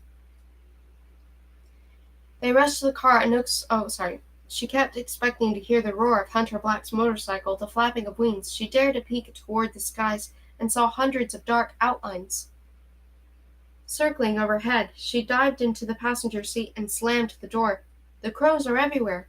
Cricket was already in the back seat. "The crows aren't our real enemy." She dug around in the backpack until she pulled out the black cat clock. "This is time." She spat her gum into her hand, mushed it on the clock's base, and then leaned forward between the front seats and affixed it to the dashboard. Tick, tick, tick. Bo climbed in and shot the black cat clock a doubting look, but said nothing as he drew the car into drive, then whipped them through the maze of narrow lanes in the Latin Quarter into the Marais. Eventually, tall buildings bled into the countryside, vast fields of dying grass dotted with sheep, villages that clustered together as though for warmth. A train barreled past them in the other direction, and Anouk smoothed her face against the window and watched it grow smaller until it was gone. "So what exactly do we know about Matazola?" Bo asked. "What's to know?" Cricket leaned forward between the seats. "She's a witch like all the rest. She'll have a house full of servants, an insufferable brat for a witch's boy, and skin stretched too tight over creaky old bones. If we're lucky, maybe she won't do to us what she did to the goblins." "What did she do to the goblins?" Bo asked, though he sounded as though he dreaded the answer. "Goblins are an old order, but an unambitious one. They'd be content living their quiet, bizarre little lives, and never amassing an ounce of power. It was easy for witches to exploit them. Last summer there was an ugly rumor going around that Zola lured the goblins to her estate with the promise of fantastic tea parties, but the ones who attended kept disappearing, and the ones who went looking for them disappeared. Speculation started that she'd been poisoning their tea and burying their bodies in their flower beds. She thought her lavender grew bitter in blood, more potent, for her tricks and whispers. Bo looked sideways at Anouk. This is where you want us to go? An estate with chopped up goblins mixed in with the potting soil? It's only a rumor, Anouk offered, though her toes had curled tightly in their shoes. Cricket snorted. You still have that knife I gave you, right, Anouk? Anouk took it out of the jacket and unwound the towel, wincing at the glimpse of her reflection in the blade. Sunken eyes, messy hair. Mata would have had a fit. The thought triggered the memory of blood on her mistress's cream-colored blouse, and Anouk leaned forward, head between her knees. Cricket rubbed her gently on the back. It'll be okay, she said, mistaking Anouk's reaction. I've got my knives, too, and Bo can fight. And hang on, Bo interjected. Me? Fight? You train with Vigo all the time. Yeah, it's his punching bag. Cricket dismissed this with a wave. You know how to fight, even if you're usually on the receiving end. This might be your chance to actually throw the punches. Let's hope not, Bo said. Let's hope rumors are just rumors, and when we get to Montelamar, we won't need knives or fists or anything else that could get us killed. Anouk sat up. Cricket squeezed her shoulder in reassurance and then started through the blades she had hidden in the folds of her clothing, testing the sharpness of each one. On the dashboard, the black cat clock kept ticking and the tail moving in quick little stabs. Anouk hoped she'd done the right thing in convincing them to come. Why hadn't Luke told her about trying to contact Matazola? Anouk wasn't used to having guessed his logic. She'd always simply trusted him, and he'd never let her down. Even Cricket, normally so bold, was chewing her gum anxiously. Luke and Cricket had been around longer than Anouk and Bo and Hunter Black, and from what Anouk had gathered, Matavitora had been especially severe with them. She'd let 13-year-old Vigo use Cricket as guinea pig during his phase experimenting with mild poisons until Luke volunteered to take her place. And she'd done worse things. No one ever spoke of it outright, but she'd heard rumors about Matavitora long ago forcing Luke into dark tasks that had nothing to do with gardening, late-night massages, having him bring her midnight drinks in bed, and not letting him leave until morning. Tasks that she hadn't tried forcing on any of the others. Luke had taken the brunt of the abuse to spare the rest of them. We need to stop for gas, Bo said, somewhere near Lyon, breaking the silence. Cricket grabbed a folded map from the seat pocket and wrestled it into submission, then traced her finger along the auto route. There's a village called Saint Deseret ahead. It's tiny, too small for any scrying crows, you think? I hope, Bo mumbled. I don't feel like having my eyes plucked out today. Someone's stomach growled. Someone else's answered. Maybe there will be a cafe, too, Cricket continued. I mean, we can't very well show up at Matazola's asking for her to save our lives and cook us lunch. They followed signs to a single-lane road that wound in lazy switchbacks up a hill past small cottages and vineyards. The narrow road changed to cobblestone as it took them to a mismatch of clustered buildings perched close together. A young man swept the steps of a whitewashed building whose sign indicated it was a cafe. Bo pulled up to a gas station and checked the sky. It looks clear. Go on to the cafe and order. Anouk, you'll be safe with Cricket. I'll get the gas and meet you there. Keep your eyes open. If anything looks off, leave your pastries and run for the car. Hey now, no one's desperate enough to abandon pastries, Cricket said. Not yet. Anouk climbed out, thrusting her hands into her jacket pockets. Her fingers worked anxiously at the mint. Were those two women with a stroller staring at her? Had she missed a spot of blood on her skin? She couldn't shake the feeling that the pretty since the three of them didn't belong. Cricket slid on sunglasses and glanced at Anouk. Got any cash? Anouk shook her head. No problem, I got this. It was a narrow sidewalk, and Cricket swerved to avoid a parking meter, bumping into one of the mothers with a stroller. She made a quick apology and walked faster. Once they were a block away, she pulled the woman's wallet from inside her jacket, took out a handful of cash, then dumped the empty wallet in a potted bush as they walked up to the cafe. Cricket grabbed a couple of menus, and they picked a table on the patio, half hidden by wisteria vines. Cricket snapped her fingers at the waiter, a young man with a gold eyeliner and a broken heart tattoo on the back of his hand, another pretty taken with goblin fashion. Beignets for me, and coffee for both of us. Anouk? Nothing, I'm sorry, I'm not sure I can eat. A crow landed on the patio railing, small, inquisitive, just a regular crow. But on instinct, Anouk cringed, and at the same time the oddly dressed waiter flung a plate at it with such unexpected vehemence that she gave him a closer look, perplexed. The plate shattered in the bushes, and the crow took flight. The waiter straightened his bow tie and offered no explanation. Beau appeared on the patio, wiping his hands on his pants, and slid into the next seat next to Anouk. The waiter smiled. Monsieur? A crepe. Wait, make it 2. 3. Okay, 4. You should order something too, Anouk, Cricket insisted. Order everything. We might as well enjoy what we can while we can. Don't be bleak, Boo said. I'm sure everything will be fine. He gave Anouk's hand a reassuring squeeze, but she didn't feel reassured. She took her hand back and reached for a napkin. It's realistic. We have to be honest with ourselves. Cricket lowered her voice. What happens if Matazola can't help us or won't? Then we'll only have 2 days left as we are. To drive, to wear clothes, to eat pastries. After that, well, you know what it was like. Her face soured at the thought, but then she pushed the menu toward Anouk tenderly. I'm just saying that if there's anything you've ever wanted to say or do, then you'd better say it or do it soon, because we might not have much time left. An uncomfortable silence fell over the table. Anouk realized she'd torn the paper napkin into shreds. When the waiter came back, she ordered a chocolate croissant. It came, flaky and buttery and delicious, and something tugged in her chest. NASCAR, Beau coughed. Are you choking on your crepe? Cricket asked. No, it's a car race in America. That's my dream, to drive in it. He spread jam on his crepe, thinking, and watch a movie in the cinema. There are so many things I haven't done. Ride a train through every country in the world, Cricket said. That's what I'd do. Seen the Northern Lights, Anouk added. Get a tattoo. Oh, go to a drive-in theater, movies and cars. Sing karaoke.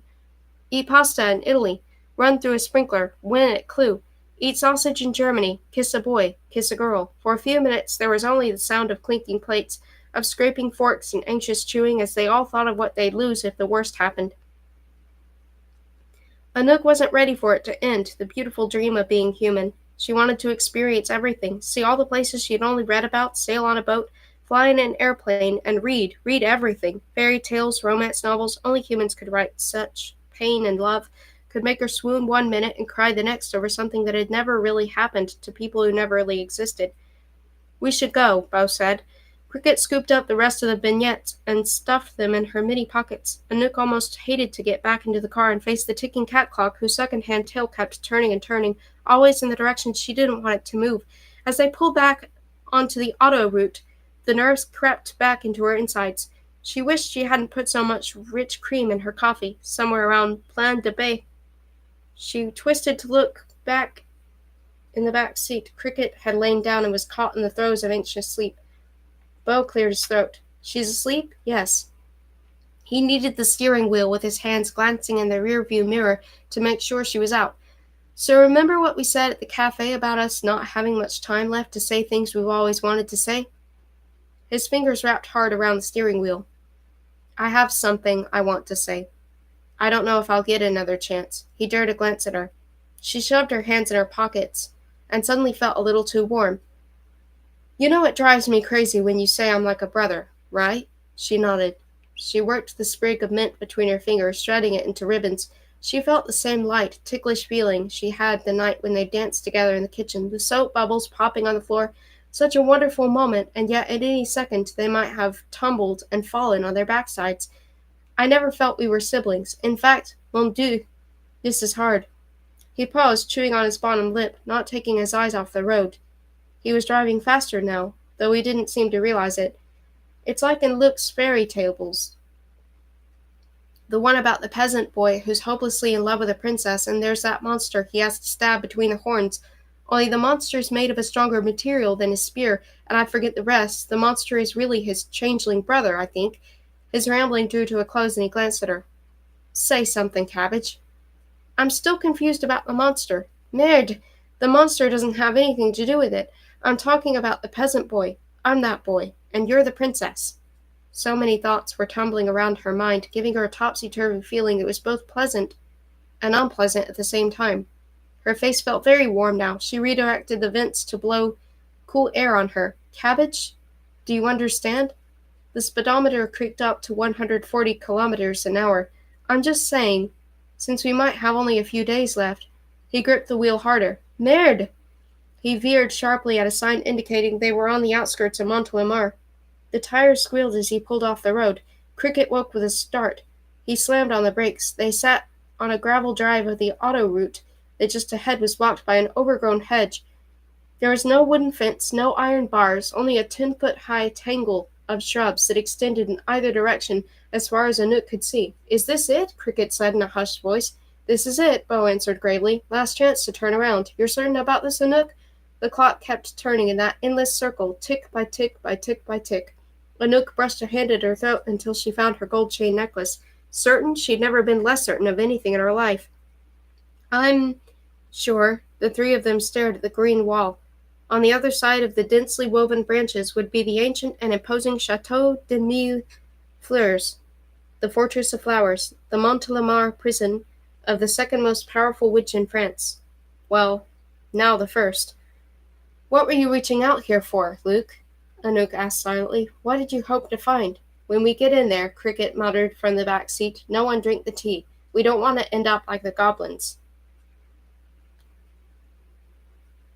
Okay, I'm putting a bookmark at chapter 12. And I will be right back.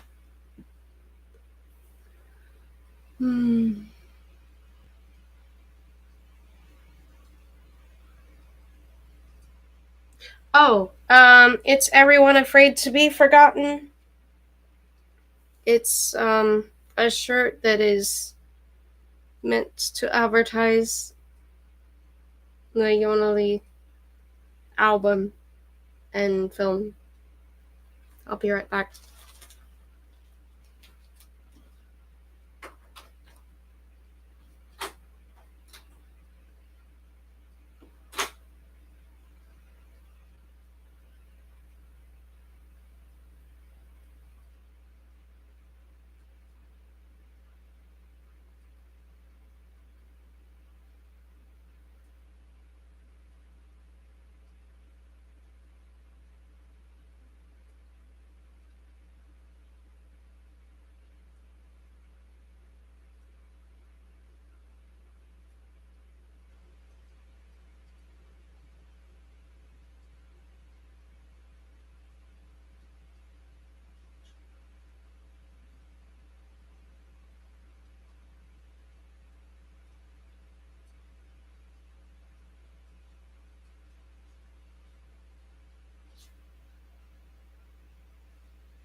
I had to eat.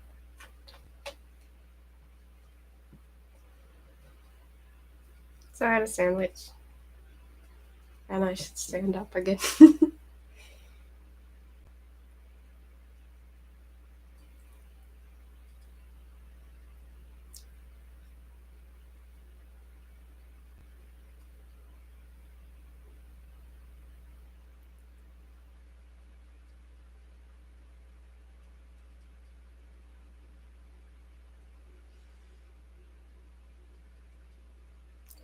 Chapter 12. 2 days and 5 hours of enchantment remain. Anouk rolled down her window and was immediately overcome by the scent of lavender, with its delicate notes of camphor and pine. Luke was always saying lavender had a calming effect, but she didn't feel calmer in the slightest. Cricket leaned between the front seats, chewing a fresh stick of gum, staring up at the hedge wall. So how do we get in? Bo regarded the hedge as though at any moment branches with woody fingers would reach out and grab the silver hood ornament. When I came here before, Amata Vittora had me leave her at the gate and wait in town for her signal to pick her up. I can't imagine she climbed the hedges in the heels she always wore. There must be some trick to get through. He patted the steering wheel fondly. Besides, we can't leave the car. We might need to get away fast. Cricket opened the door. Well, we didn't come all this way to get stopped by shrubbery. She climbed out, and Anouk and Bo followed, leaving their doors open, the engine still running just in case. The hedge extended in either direction, broken only by weeds and small copse of stunted cork trees near the side of the road. The three approached the hedge as one might a sleeping bear. No sudden movements, expecting the worst and ready to run. Anouk, stay back. Bo dug out one of the umbrellas from the car and poked at the closest branch with the pointy end. When nothing attacked him, he grabbed a branch and tried to pry it back, but it didn't budge. A dragonfly fluttered past Anouk's face, gossamer wings tickling her cheek. She waved it away and watched it fly in lacy circles toward a small rusted metal box, half hidden by overgrown weeds. Hey, she said, look! She tromped through the scratchy weeds and pushed them away for the box. It looked like the antique brass call box she'd seen on neighboring townhouses, though this one was long neglected. Cricket stomped over, swatting away gnats, and frowned at the box. That's pretty technology, she said. It isn't of the Hote. Well, we might as well try it, Bo said. We aren't getting past those hedges, that's for sure. He bent to inspect the ornate brass scrollwork. What do we do? I'm no expert, but I'm guessing we push that button that says push. Wow, thanks, Cricket. I meant, what are we supposed to say if someone answers? They won't let us in if we tell them we're fugitives suspected of murder. So say it's a delivery. Witches don't get deliveries. How does she get toilet paper then, genius? She's imprisoned here by decree of the royals. Cricket shoved him, and he shoved her back. Exasperated, Anouk couldn't think about anything but the tick-tick-tick of the black cat clock. She pushed her way between the two of them, stabbed her thumb against the intercom button, and rattled out with barely a breath, Hello, my name is Anouk. I don't have a last name. I guess if I did, it would be Vittora. That's who made me. Made us, I mean. The three of us, and we need... There are three of us, and we need your help because our mistress is dead, and we don't have much time. We're desperate. She let go of the button. Bo and Cricket had stopped fighting. The intercom was silent. Anouk stared at it, chewing her lip. I thought we should be honest, she said to them by way of explanation, but now that felt foolish. This is wrong, Bo blurted out. Although the sun was setting, he was sweating badly, slapping at nuts. I don't like the feel of this place. If we do ever find our way in there, we might never find our way back out. We should leave while we still can. He tried to herd Anouk back to the car, but she shook her head. Just wait. She stared at the intercom, willing someone to answer. She'd convinced them to come here to spend precious hours on the drive. If they were turned away, where else would they go? Laughter, a little husky and a lot amused, came from the copse of trees on the far side of the car.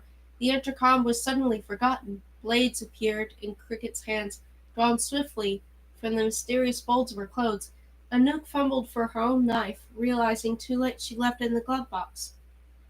A girl who looked around 18 years old came out from the copse carrying hedge clippers in one hand and a cigarette in the other. She was lanky at all angles, like a marionette hinged with too many joints, and strawberry hair pulled into a knot.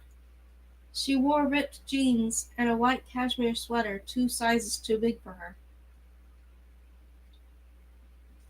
She dropped the cigarette in a patch of mud on the road and stomped it out beneath a black combat boot.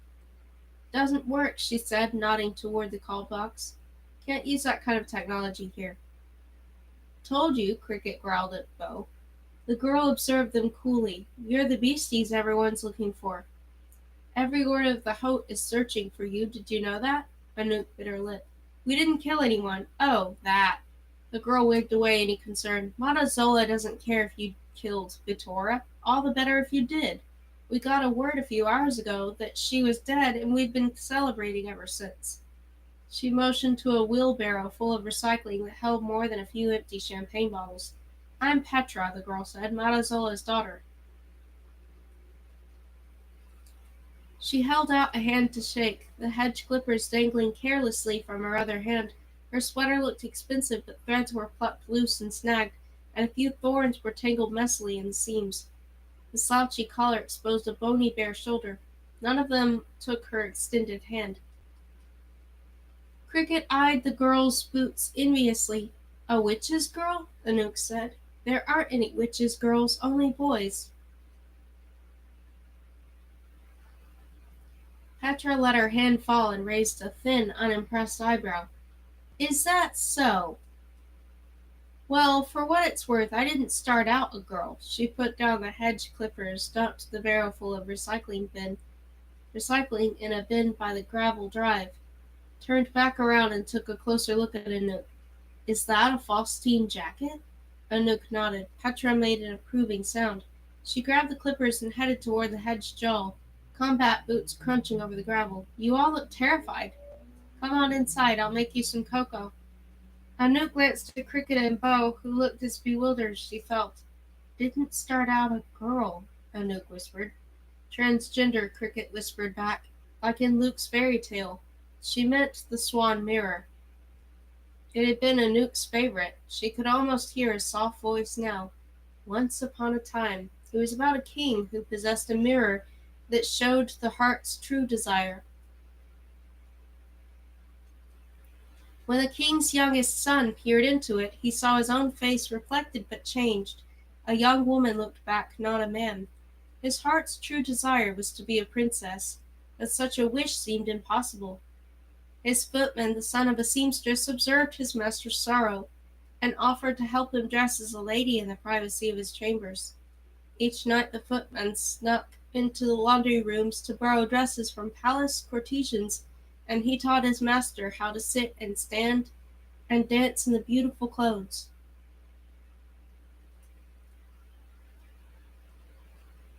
Each morning he returned the dresses, and though the prince treasured these secret evenings, he was not content with merely dressing the part. He sought out an enchantress, who told him that only true love's kiss could grant his desire, but the prince had no true love, and returned to the castle in despair. His footman overheard his sobs, and boldly kissed his tears away. The prince realized that he'd had his true love before him every night, the man who'd danced with him in his borrowed dresses and filled his heart with delight. He kissed his true love and transformed into the young woman he'd seen in the mirror. "You are my prince," the footman said. "Now you are my princess. In any time, in any shape, you'll always be my heart's true desire. I need no mirror to show me this." Anouk pressed a hand to her heart, wishing she could hear Luke's soothing voice telling her once more that, just like in the stories, everything would be all right in the end. Petra stopped before the hedge and squinted at it, then poked at some of the branches. These are sentinel shrubs. They're enchanted to keep everyone out except who we want in. She looked back at them. Get in the car and make sure your hands and head stay inside if you want to keep them. When no one moved, she added, I thought you said you were desperate. Right. Anouk exchanged a long look with the others. They climbed into the car and shut the doors, peering anxiously through the windshield. Petra hunted through the branches until she found a certain one about a foot from the ground that curled in the shape of a corkscrew. She pulled on it, and when nothing happened she kicked at it a few times with her boot until hedges shuddered, and she grinned at them in triumph. Incredibly, the branches started to move. They untangled themselves from one another, drawing back away from the road and then weaving themselves together to form an archway to allow the car passage. Petra came over to Beau's side and leaned in the open window. Follow the drive all the way to the porte cochere. Don't get out of the car until then, and above all, be careful of your shoes. We have swans. The little monsters crap everywhere. She picked a thorn out of her sweater. I'll ride up front. Where up front? Beau muttered. But she was already climbing on top of the Rolls-Royce hood, as if it were the most normal thing in the world, cradling the hedge clippers in one arm, resting a boot on the silver hood ornament. She tapped twice to signal them to go. Beau didn't move. Anouk whispered, What are you waiting for? How about a sign that we aren't about to drive straight to our deaths? But he put the car in gear and they rolled forward slowly beneath the eerie archway of branches. They all leaned forward to get a good look at the rippling fields of lavender, bursting purple blue in perfectly spaced rows. Nestled in the nearest valley was the chateau itself, sun-warmed stone and terracotta roof, with gables and a bell tower and a chimney at each end, though there was no smoke now nor any sign of life in any of the windows. If it weren't for the breeze stirring it all to life, the entire valley would look like a painting. I'm no gardener, Beau said, but didn't Luke grow lavender in July? Cricket glanced at the calendar on her phone. It's October. None of them said what Anouk assumed they were all thinking. On the property of a witch anything was possible.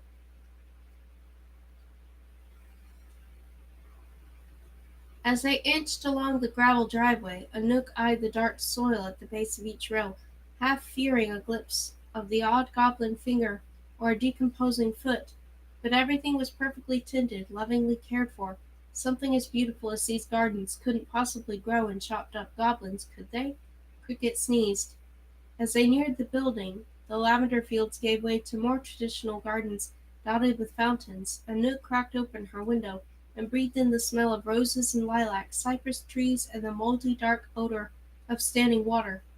And the topiaries! Dozens of bushes had been clipped into the shapes of people, larger than life, with oversized leafy hands and heads. Their faces were nothing but green masks, blank, sightless, and yet Anouk couldn't shake the feeling of eyes watching her. Beau stopped beneath the porte cochere.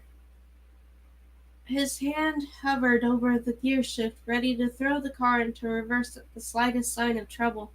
It's been a real pleasure knowing you both. At least before my death I got to eat those nice crepes and drive on the autoroute Provençal. When we find ourselves churned up into potting soil, don't say I didn't warn you. Anouk smacked him lightly. Cricket smacked him harder. He unlocked the doors and they stepped out into the dying light. The sky was a soft wash of purple, mirroring the fields. Anouk pulled her jacket tighter to block the biting wind. As an afterthought, she grabbed the cat clock and stuffed it into her pocket. Beau took a step toward the chateau and something squished under his foot. He groaned. I told you to be careful, Petra said, sliding off the hood. Swans, man. They crap everywhere. She started toward the house. Beau leaned toward Anouk. Do not drink any cocoa that girl gives you. He looked back at the car longingly before following Petra through the gardens. Anouk stayed back a moment. There wasn't a single yellowed leaf, not one bruised blossom, and as beautiful as it all was, the place felt wrong, frozen in midsummer perfection despite the October chill. Anouk hurried to catch up with the others. Where are the gardeners? She asked, falling in step with them. No, gardeners, Petra said over her shoulder. It's only the Mata and me. And it was true, not a single person was out tending the fields. There was no one around but Petra, and she barely seemed to know which end of the hedge clippers to hold. Cricket patted her pockets as if reassuring herself she still had her knives. Petra started up a set of stone stairs overgrown with moss, but stopped as the heavy wooden door was flung open. A woman stood in the shadows of the doorway. Though Anouk couldn't see her face, it had to be Matazola. She felt a strange sort of guilt, as though by being here she was being disloyal to Mata Vitora. She felt a pang of what? Sadness? Grief? Anger? Matazola took a step forward, and the dying sunlight washed over her face. She was beautiful, of course, witches always were, but there was something about her wine-red lips and deep brown eyes that hinted at some ancient lineage, as though before she was French she had been many other things with many other names. Her black hair fell in ripples all the way to the hem of her pale blue blouse, untucked over jeans that were rolled up to the ankles. She took another step forward, barefoot on the stone steps. Her expression seemed both surprised and utterly not surprised at the same time. She made a soft gasp. "You've come back!" Her voice was perfumed yet hearty, like the lavender itself. A delicate gold bracelet circled one wrist, but that was the only ornament she wore, as earthy as her own gardens. Anouk's shoes crunched in the gravel. This was the woman who would protect them from the blankness of what they were before, or curse them to an eternity of it. Cricket whispered, what does she mean by back? Anouk's chest felt electric and tense, like she'd swallowed a swarm of bees. As the sun sank behind the purple hills, a fear kept over her that coming here was the exact mistake that Cricket and Bo had said it was. She hadn't made the mistake of leaving the knife behind again. She dug it out of her pocket and thrust it forward, warning the witch not to come closer. "Stay back." Matazola stopped in front of Anouk, ignoring the knife. She looked at each of them with shining dark eyes that seemed to hold the kind of knowledge that people had killed for. Petra, leaning in the doorway, folded her arms and looked away. "I knew you'd make it back to me," the witch said. "My dearies, my lovelies." Despite the witch's smile, despite the welcoming arms, Anouk was chilled to the marrow. "Now which one of you," the witch said, "is my lost little Cricket?" Chapter 13. 2 days and 4 hours of enchantment remained. No one answered, least of all Cricket. Anouk tried hard not to look at her friend, which might have given her identity away. Matazola gave a soft laugh. "So serious, aren't you, my poor dears? My grim little lovelies. What you must have been through. Come inside and rest. You're safe now. Safe." A tempting word that Anouk didn't dare believe. From all directions the blank faces of topiaries observed her in perfect stillness. She shifted her weight and felt something give way beneath her left shoe. A crushed rose. Its bruised petals were the only imperfect thing in this terribly perfect place. Petra held open the heavy wooden door for them. Anouk felt a jab in the center of her back. "It was your idea to come here," Cricket said in a hard whisper. "You go first." Anouk fidgeted with her jacket, zipping it higher against the evening chill.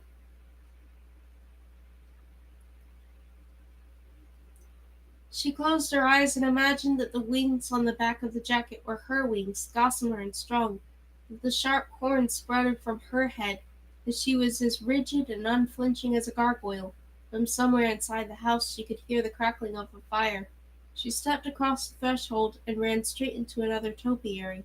This one was restricted to an enormous clay pot in the center of the chateau's entrance hall.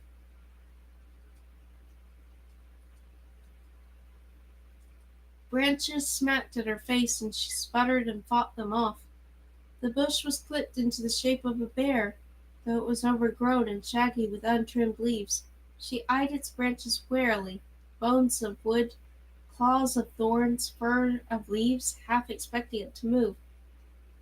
"Did the bear get you?" Petra asked, turning round. "We've named him Toblerone, like the chocolate." "Cute," Anouk muttered. She fought back a cough. Apparently no one had dusted Toblerone in ages. They followed Petra down a hallway flanked with the kind of deep-set windows Anouk had seen in books about abbeys and cloisters. Open doors led to rooms that appeared all but abandoned. Her shoes echoed too loud on the stone floors, and she yearned to kick off the stiff Oxford and walk silently and barefoot like Matazola, but her missing toes had a way of inviting questions she'd rather not answer.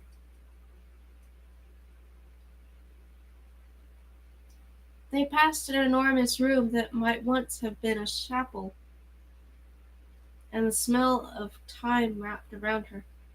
She paused and gave it a closer look. Empty, the fireplace cold.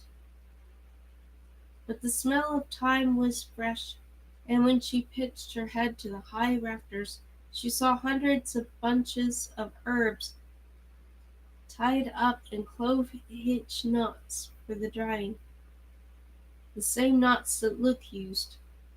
"Were you here hanging these herbs?" she wondered silently, and then a new question crept into her mind. "Are you here still?" She shot Bo and Cricket a look over her shoulder, but they were both too concerned with checking every corner for something that might attack them to notice herbs. As they continued down the hall, Nook realized that no one had dusted anything in ages. Cobwebs spanned the exposed wooden rafters, and clumps of curled dried leaves clustered in the corners, skittering in the drafts. Precarious piles of books lined the hallway as though someone had started to move them from shelf to shelf years ago, but abandoned the project. Trying to read the spines, a nook bumped into a stack and a top book fell open, spilling out dried blossoms that had been pressed between the pages. She picked up a paper-thin rose. "You don't have a maid," she said in surprise. Montezzola stopped. Her eyes went to the cobwebs in the corner. "Is it that obvious? I used to keep house better. For months it's been just the two of us. I'm afraid we've let things go."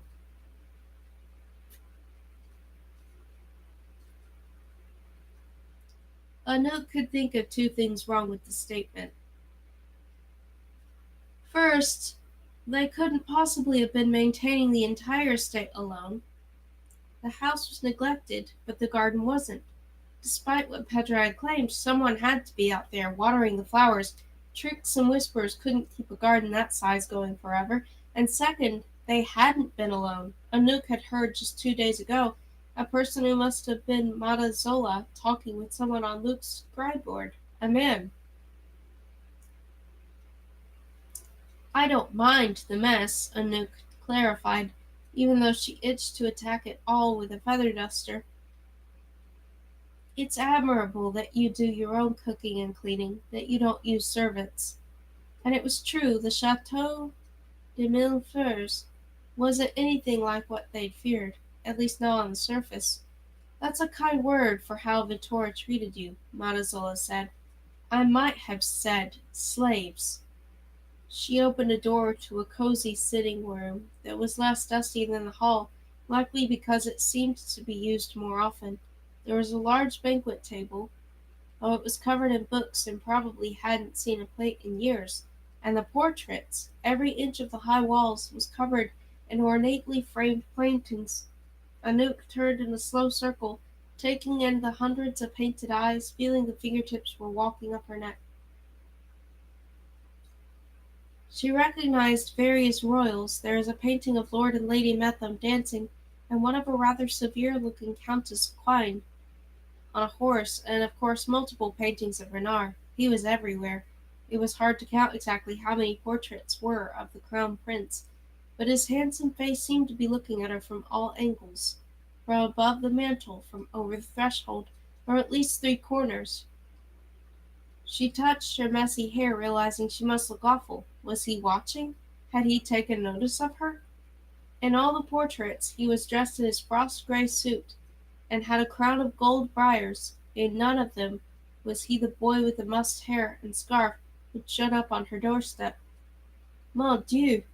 Anouk breathed, staring at the portraits. Don't mind them, Madazola said. They don't watch any more, not since I've been banished. They've nothing to watch. Just Petra and me playing cards and pressing flowers. Anouk didn't feel reassured, and as though sensing her thoughts, the witch followed her line of sight to a life-size portrait of Prince Renard staring back at them with those cool blue eyes. You recognize the prince, she said, somewhat surprised. He came to dinner the night Vittora died. She paused, clutching the clock in her pocket. Had it truly been 1 day since she had opened the townhouse door and seen him there? Since her life had changed so dramatically? Madazola folded her arms, studying the portrait. Don't get swept up in his influence. It's difficult not to, I know. The power he wields, the way he looks at you as though he sees straight to the person inside you, the person you didn't even know you were. Some say he was born of a Spanish duke and a witch during the Louis XV Wars.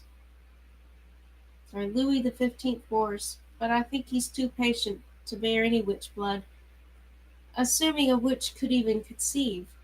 I'd guess that he came from old Viking royalty, the fair hair, his fondness for the sea.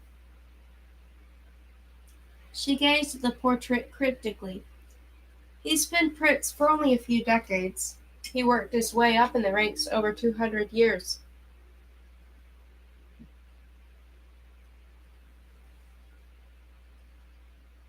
In all that time of knowing him, I've yet to figure him out, although I've learned that he's not one to be trifled with.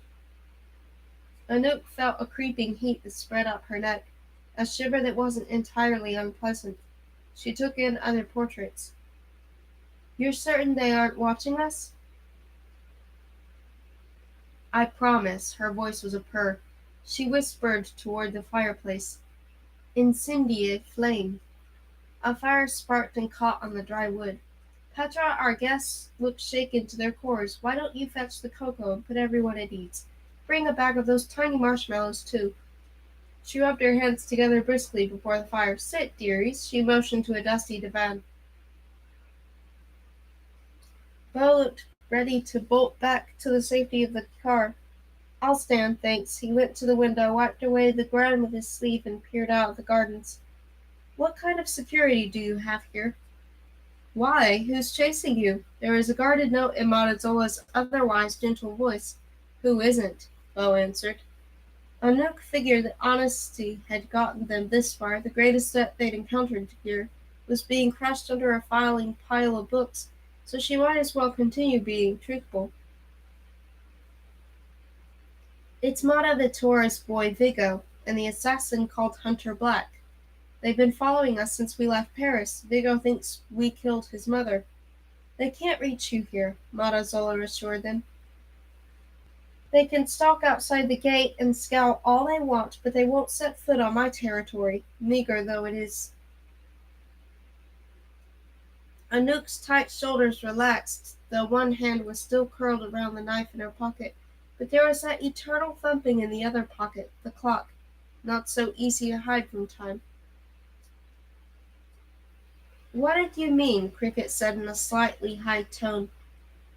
When you said that we'd come back, and that name you mentioned. Cricket, was it? Madazola smiled knowingly. Ah, so you're her. Chapter 14.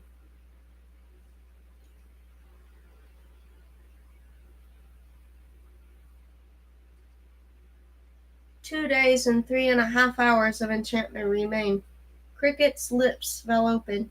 She lifted her hands, feigning ignorance, as Madazola searched among the portraits until she found what she was looking for, took it down, and handed it to Cricket. Cricket made a gargling sound in her throat and dropped the painting. "What is that?" "That, my lovely, is you. Or rather, what you were." Anouk picked up the frame. It was a simple painting done by an amateur, but one who had a clear fondness for the subject. Maybe Madazola or Petra had even painted it. She held it out to Beau. He left the window and took the portrait. His face wrinkled in confusion as he looked between it and Cricket. It was a cat. White fur and long whiskers, green eyes with a clever kind of look. Anouk couldn't help but think of the pelts in the car trunk. One of them had been white and soft and small, the size of a cat. Judging by the distressed look on Cricket's face, she figured Cricket remembered the same pelt. Merde! Cricket cursed. With her honey-brown skin and light copper eyes, Cricket looked nothing like a cat, especially not this cat. But there were her careful ways, her ability to move silently. Anouk looked closer at the painting and spied something gold at the cat's neck. "Did you see this?" she asked hoarsely. She passed the portrait back to Cricket, pointing at the collar. Cricket's face paled a shade. She clutched the charm earring in her ear self-consciously, but it was useless. They both knew what was stamped on it. Cricket. It was identical to the charm in the painting. Cricket's earring, which Vigo had given her years ago, but hadn't bothered to tell her what it was, had once been part of a collar, a tag. Anouk had rarely let herself wonder about the past, about that frightening cold place, certainly not about what animals they had started life as. Whenever she'd looked through the turret window and seen an animal in the street, she'd turned away sharply and dusted, ignoring the fear rising in her throat. It hadn't been until she'd seen the pelts, a wolf, a dog, an owl, a mouse, and a cat,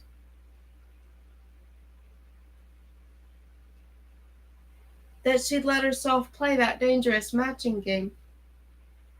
Which was which, and which was she?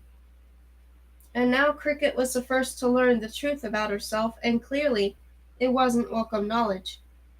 "It's true, then?" Anouk said. "You knew Cricket before?"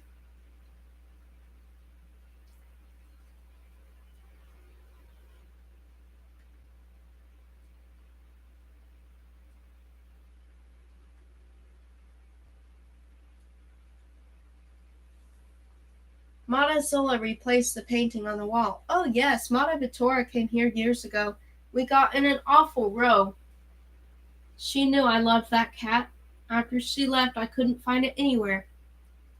Petra carried in a tray of steaming mugs, and Anouk's stomach tugged.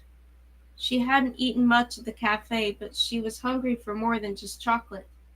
She wanted this, everything the room promised: a cozy fire and warm drinks and a mistress who didn't keep servants, who wasn't bothered that her witch's boy had wanted to become a witch's girl, who didn't care if dust bunnies multiplied through the house, who hadn't blinked at Anouk's messy ponytail.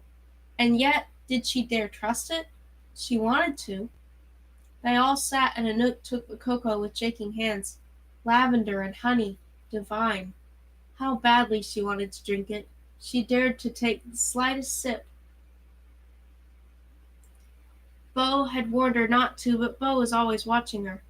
"And Anouk and me?" Bo asked hollowly. "Are we from here too?" The witch's face softened.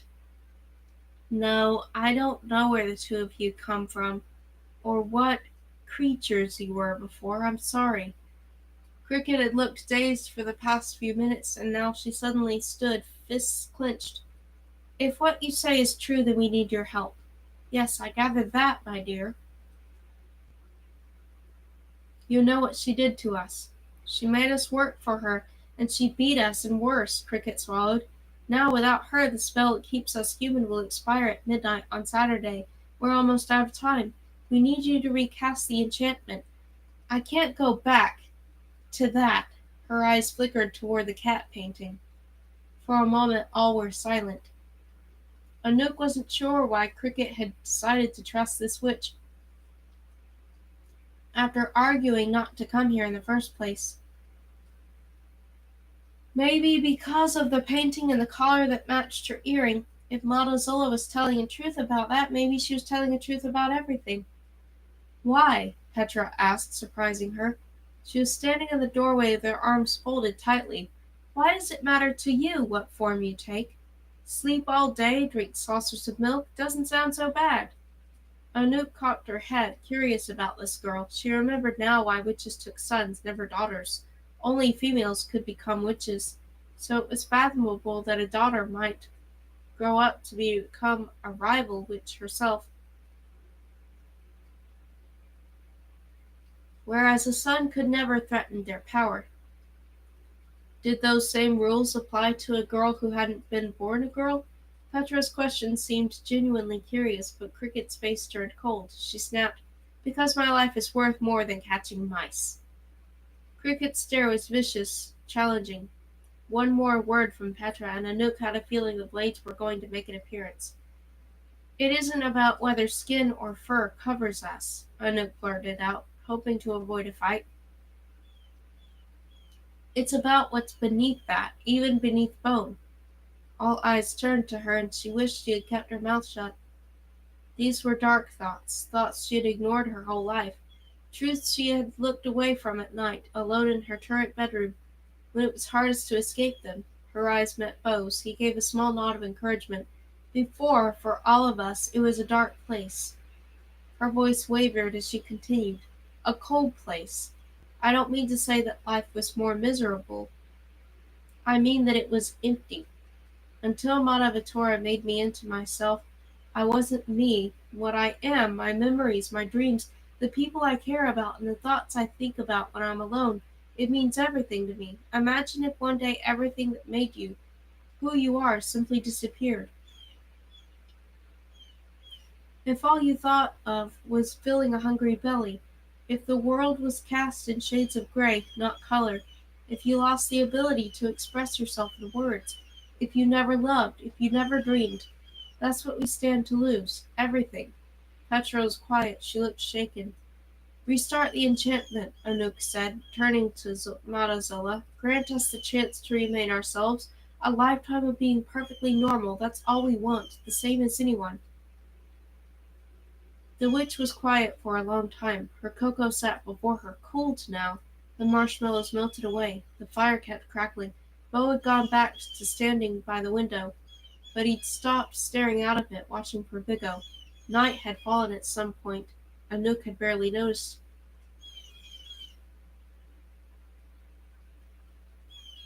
"I'd like to help you," Matazola stood, "and I will as best I can.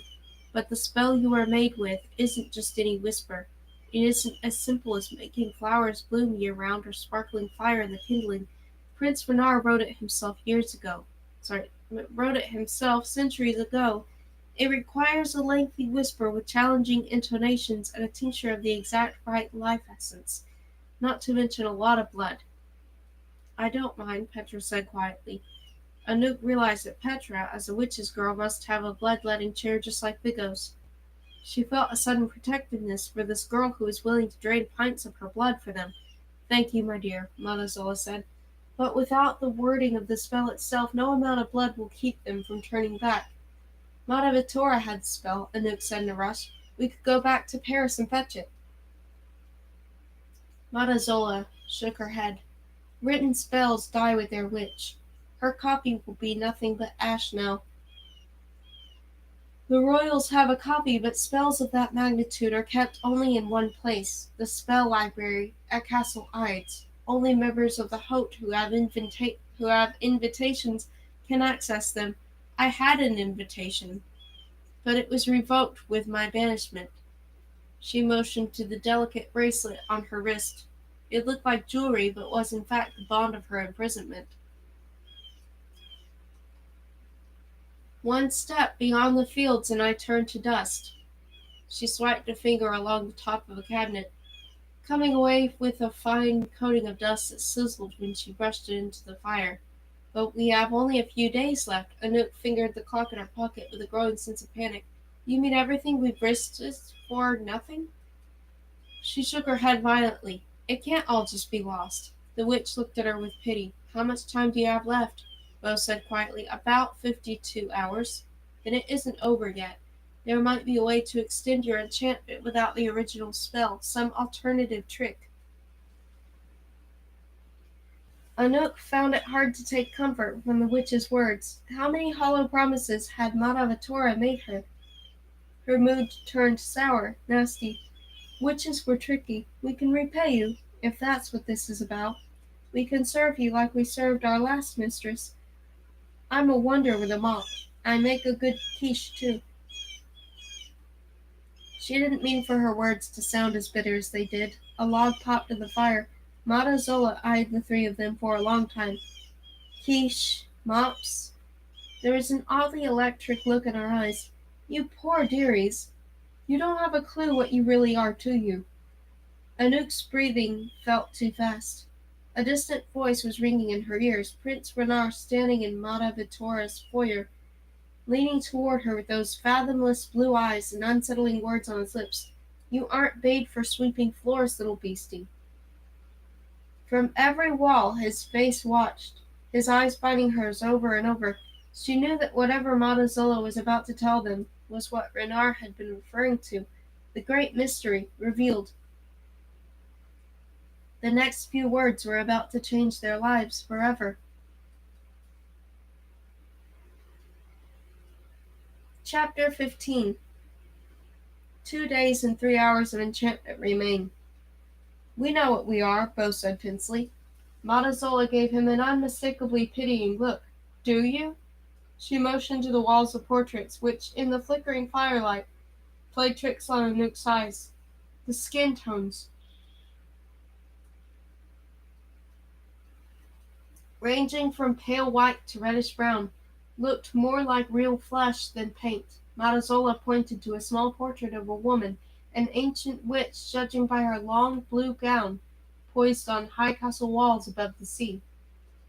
The beastie's spell is centuries old. Until you were discovered, the last species that anyone knew of lived in Dubrovnik in the mid-1800s. The sea salt witch, Babin Cook, enchanted seals into beautiful women whom she used to lure sailors and their cargo to her fortress. She calls those beasties selkas, but those all died out long ago. After that, the spell was lost to everyone but the Shadow Royals. I don't know how Mata Vittora got her hands on a copy of it, but she did, and she clearly didn't understand its power. She was a fool to think it was meant for creating house servants. The royals would have stopped her if they'd found out, but their kingdom is vast and they can be, well, aloof. They aren't in the habit of taking a second look at maids. In any case, they had no intention of allowing beasties to be made again, not after what happened to the others. What happened to them? Bo asked hesitantly. The Selkas? Oh, the seal women weren't the problem. The royals killed the last Selkas before they could turn dangerous. It was the first ones, the original ones Prince Renard made, that became, over time, unmanageable. The word clouded the air like smoke. Matazola pointed to a portrait of the Shadow Royals that looked just like the one that hung in a gilded frame in the townhouse. There was Renard and Lord and Lady Metham in the center, flanked by lesser royals and a witch at the end of each row. They were in a vast library, all leather-bound books and gleaming brass balconies. In the background stood dozens of figures that weren't painted in as much detail as the rest, maids and butlers, enchanted pretties dressed in black with their eyes averted. A few mischievous goblins were peeking through the doorways. Do you know the three orders of the Haute? Matazola asked. The royals, the witches, the goblins, Cricket answered. The royals and goblins have been around at least as long as the pretties have, evolving alongside them but hidden. Born of magic like the pretties are born of flesh. Witches are different. They're born pretty and undergo a change to make themselves magical. It's dangerous. Most don't survive. Matazola smiled. She had survived. Anouk noticed that Petra remained close-lipped during all of this, busying herself by picking thorns from her sweater. She was a witch's girl, and thus privy to the inner workings of the Haute, but she wasn't of the Haute. She'd been born pretty, had a lifespan that would last decades, not centuries. That fact had rankled Vigo. Did it eat away at Petra too? If so, she hid it better. And do you know about the Vitae echo? Madazola asked. Anouk felt a shiver as though of livers turned to stone, hearts to wood. It is the way in which magic stays balanced, Madazola explained. Whenever handlers use magic to, say, heal a burn or open a locked door, they experience an echo, a consequence, a cost. Magic comes from consuming life, and life demands a tax in return. If it wasn't for the Vitae echo, our magic would be limitless. She crossed the room to a painting of pretties working with wooden contraptions.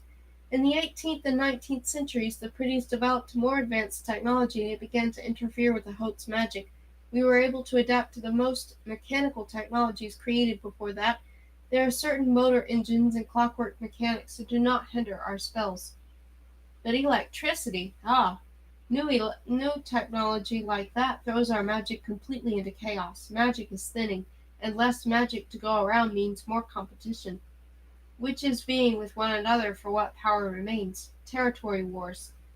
Anouk thought of how Vittora had fabricated a lie about insubordination to get Zola banished.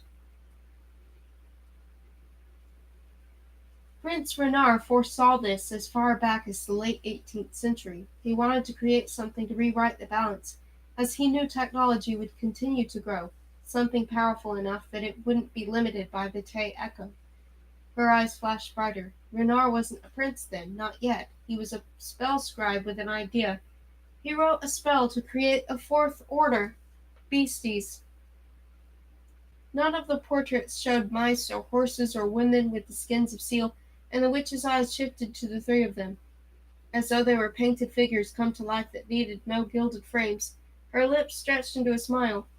Prince Renard's intention was that beasties would look human, be human on almost all accounts, but that their souls as animals would reside in the natural world.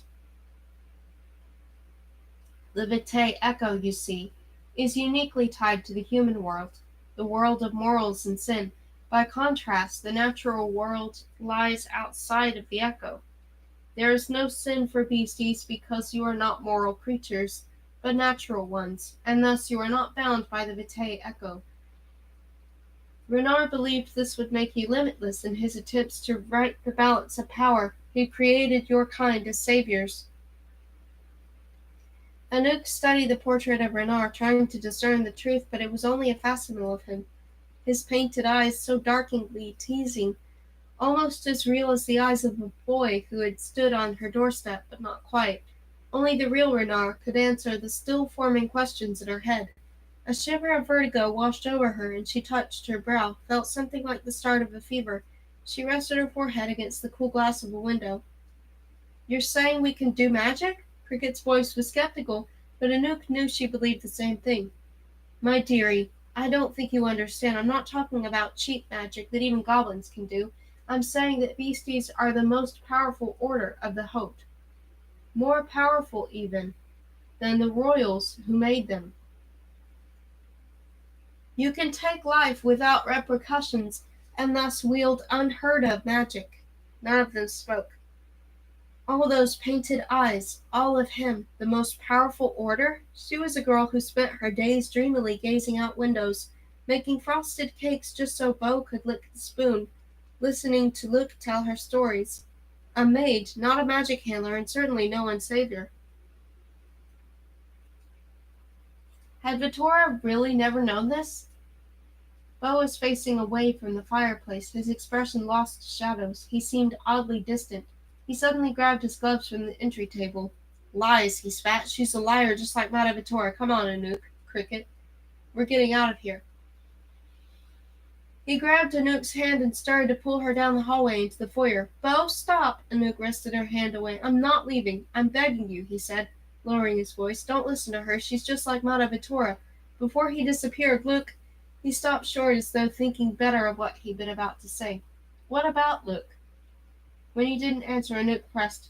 "Do you know where he is? Is he here?" When he still didn't answer, she hissed, "You've treated me with kid gloves my whole life, Beau. Be honest with me now. I can take it." Beau looked away as though he didn't like this fiercer version of Anouk. I only know that Luke didn't trust Madame. You loved her too much to see it, but Luke saw it, and Cricket did, and so did I. And I'm telling you that I see that same glimmer of scheming now. That witch's words are honeyed poison. But I think I can do magic, she insisted. In the closet, I whispered for us to be protected, and it worked. He ran a hand over her short hair. Listen, I watched Madame beat Luke. I watched her let Vigo try to put his hands all over Cricket. I watched her cut off your toes, Anouk, and all that time I did nothing. I let Luke handle it. All. But he needed help as much as we did. His eyes were full of ghosts. In the car on the way here, there was something I was trying to tell you.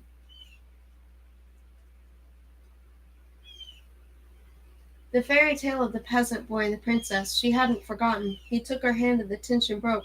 He was gentle now, and more than a little bit awkward. I wasted our time together, being too much of an idiot to tell you.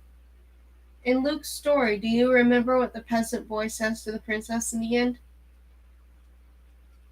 Only a fool would risk a monster's impalement for love, she recited, and I'm a fool. He squeezed her hand, his blue eyes searching hers. I'm a fool, Anouk. She wanted to stuff her hands in her pockets, find some charm to tell her what to say. The knife, the mint, the clock. Useless. She closed her eyes. Beau, like Cricket said, we only have each other now. You're my Princess Anouk. I've loved you since the first time I wiped a streak of dust off your face, and I'm not going to let anything happen to you. Her hand felt shaky in his. He loved her? He joked about such things, always giving her messy kisses on the cheek. She'd never quite realized that it wasn't all in jest. He cupped her face, leaning in, and for a second she thought he might kiss her, but he whispered, I'm telling you this so you know why we have to leave. She isn't like Madame, Anouk insisted. There aren't servants here. She's broken the rules to have a daughter, not a son. Cricket trusts her, at least a little. Cricket just wants to learn dark spells so that she can slice the royals into little pieces. Anouk fingered the mint deep in her pocket, worried nearly to dust. What if Zola could prove it to us? Prove that we're more powerful than the Hote? How? I have an idea. He didn't look convinced. In fact, he looked like he might throw her over his shoulder and carry her, kicking and screaming, to the car. But he didn't, and it dawned on her that something had changed between them in the past few minutes, some subtle shift of power, and she knew without having to ask that he would do whatever she requested of him. It was a power she hadn't asked for, wasn't even sure she wanted, but it was there. Trust me, Beau.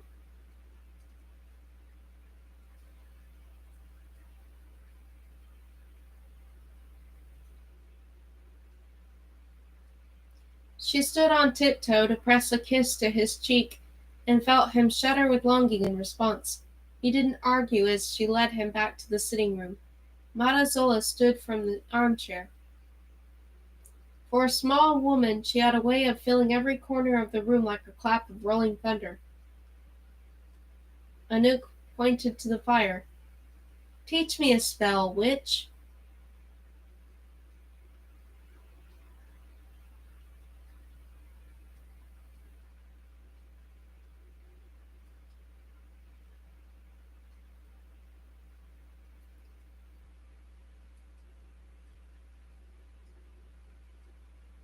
Chapter 16. 2 days and 2 hours of enchantment remain. Mata Zola smiled slowly. Very well, but not the fire trick. That one's finicky. She went to a bouquet of red roses and plucked off the fattest blossom. The firelight cast shadows over half her face, and Anouk felt herself drawn to which all the more. Mata Zola held the rose out in open palms. Take it, dearie. We weren't allowed powder in this house, but not all spells require such complexity. Sometimes a simple rose can do the job. Anouk hesitated, but she'd gotten them into this, and she couldn't change her mind now. She popped the rose in her mouth. The petals felt wrong against her tongue, like she was eating perfumed silk. She forced it down. Mata Zola nodded. A rose alone isn't enough to perform most enchantments, but it can create a light breeze, make someone forget what he is about to say. She looked at Bo. Put someone to sleep, like your handsome friend. Bo grunted. Why do I have to be the victim? Madazola ignored him and rested her hands on Anouk's shoulders. Feel the life of the flower spreading through you, from your stomach to your throat to your tongue to your fingertips, and whisper after me. Dorma, dorma, sonara, prissimo. Anouk paused. Are you okay with this, Bo? He muttered. Go ahead. For all the resignation in his voice, there was a trace of curiosity, too. Anouk's throat felt scratched raw from the rose, and yet the pain had woken her body in some way. She closed her eyes, raised her fingertips, and whispered, Dorma, dorma, sonora, prissimo.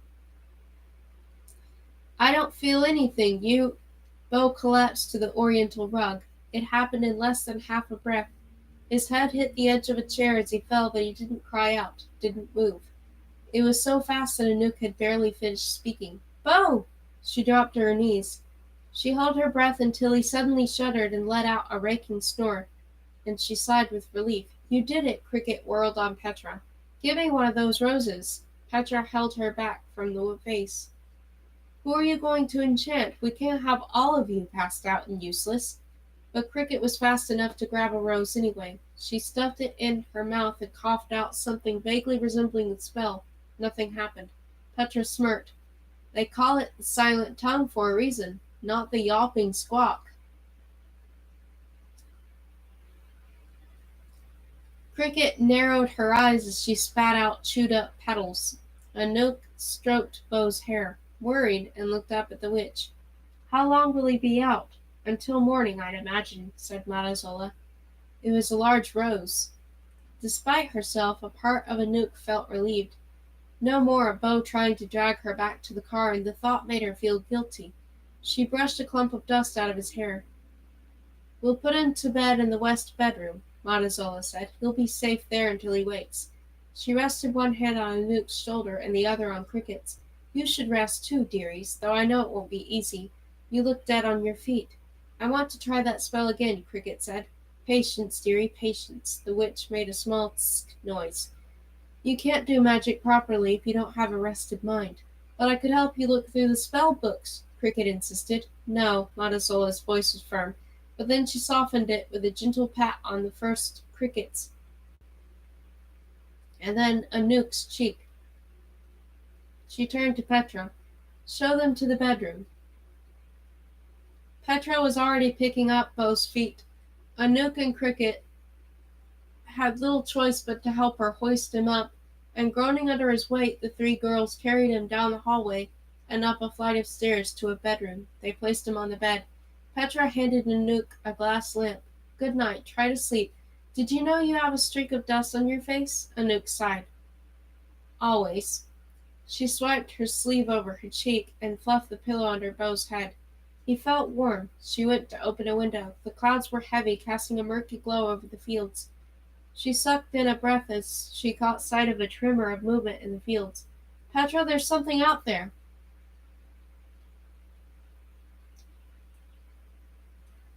Petra, unconcerned, lit another gas lamp for them. Those are just the gardeners. They tend to the flowers at night. I thought you said you two were alone here. We are, Petra answered.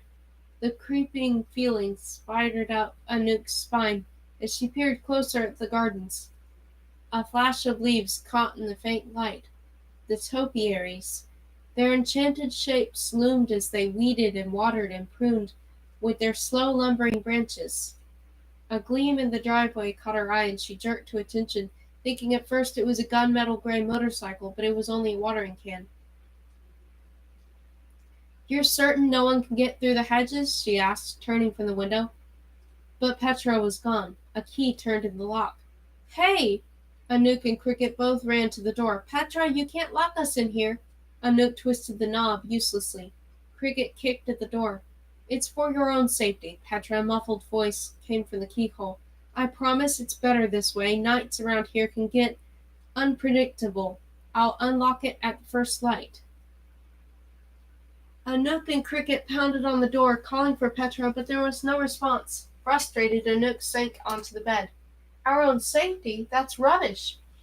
I guess that Zola doesn't want us snooping through her things, Cricket said, sitting cross-legged on the other side of Bo. Witches, you know, secretive to the bone. I'm surprised that we're not wrapped in chains or some dungeon. Do you think Zola is telling the truth about the spell library at Castle Ides? Cricket took out a knife, tapped the hilt anxiously in her palm. I don't know what to believe.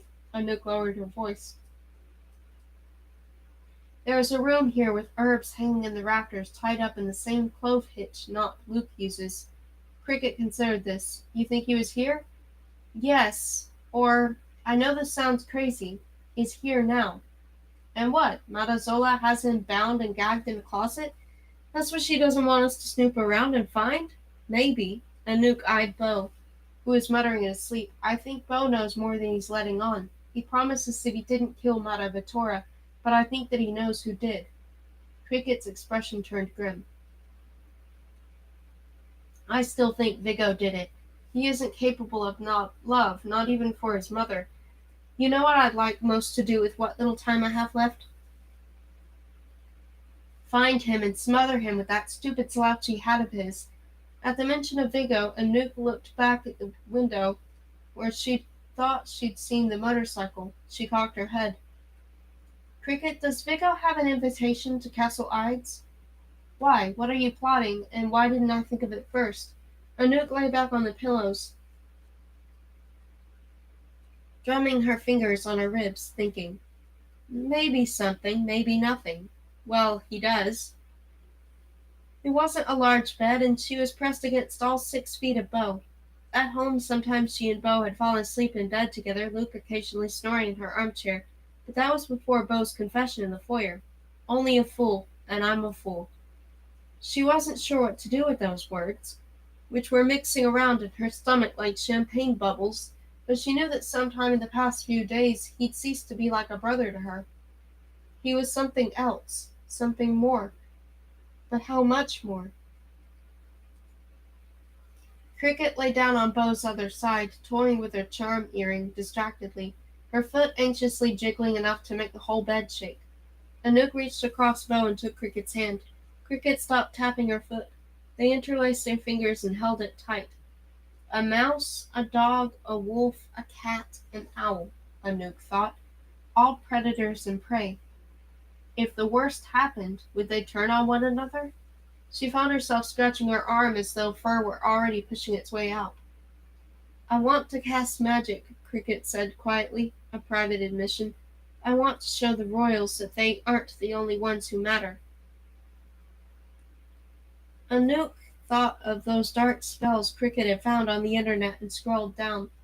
Cricket wanted revenge, and that made Anouk uneasy. And yet, didn't Cricket deserve it? Didn't they all? You'll learn, I know it. It's easier for me because I already speak a bit of the silent tongue. Yeah, that, and your whispers actually sound like proper whispers, not like someone coughing up a hairball. She squeezed Anouk's hand. Anouk squeezed back. The clock was ticking on the table, that black cat's tail always moving in a constant circle.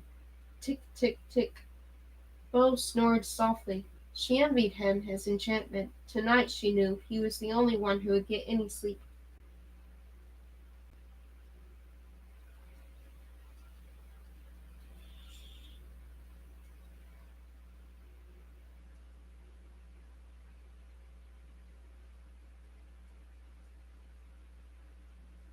Chapter 17. 1 day and 17 hours of enchantment remain. Anouk was wrong. At some point exhaustion overcame her, and she tossed and turned and dreamed of awful things. Luke, bloodless and drained, haunting the halls of the chateau, leaving time leaves skittering in his wake. She sat up with a jerk. Sunlight warmed the window.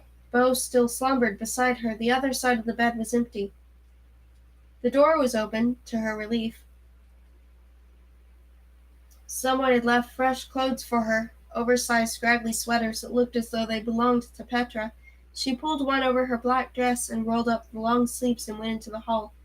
She called for Cricket, but got no answer, so she followed the smell of burnt toast to the kitchen. Cricket and Petra were trying to toast bread over an open flame, and judging by the pile of charred ash, failing miserably. Anouk took the tongs out of Petra's hand and dumped their efforts in the trash. "Sit," she said. "I'll cook.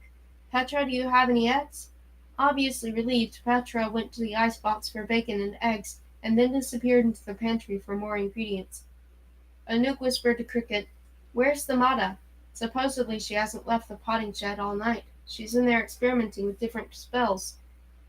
Petra returned the jars of whole golden honeycomb and canisters of rich black coffee, and they quieted. Once the toast was ready, Petra served herself a generous portion and slathered the top piece with creamy butter.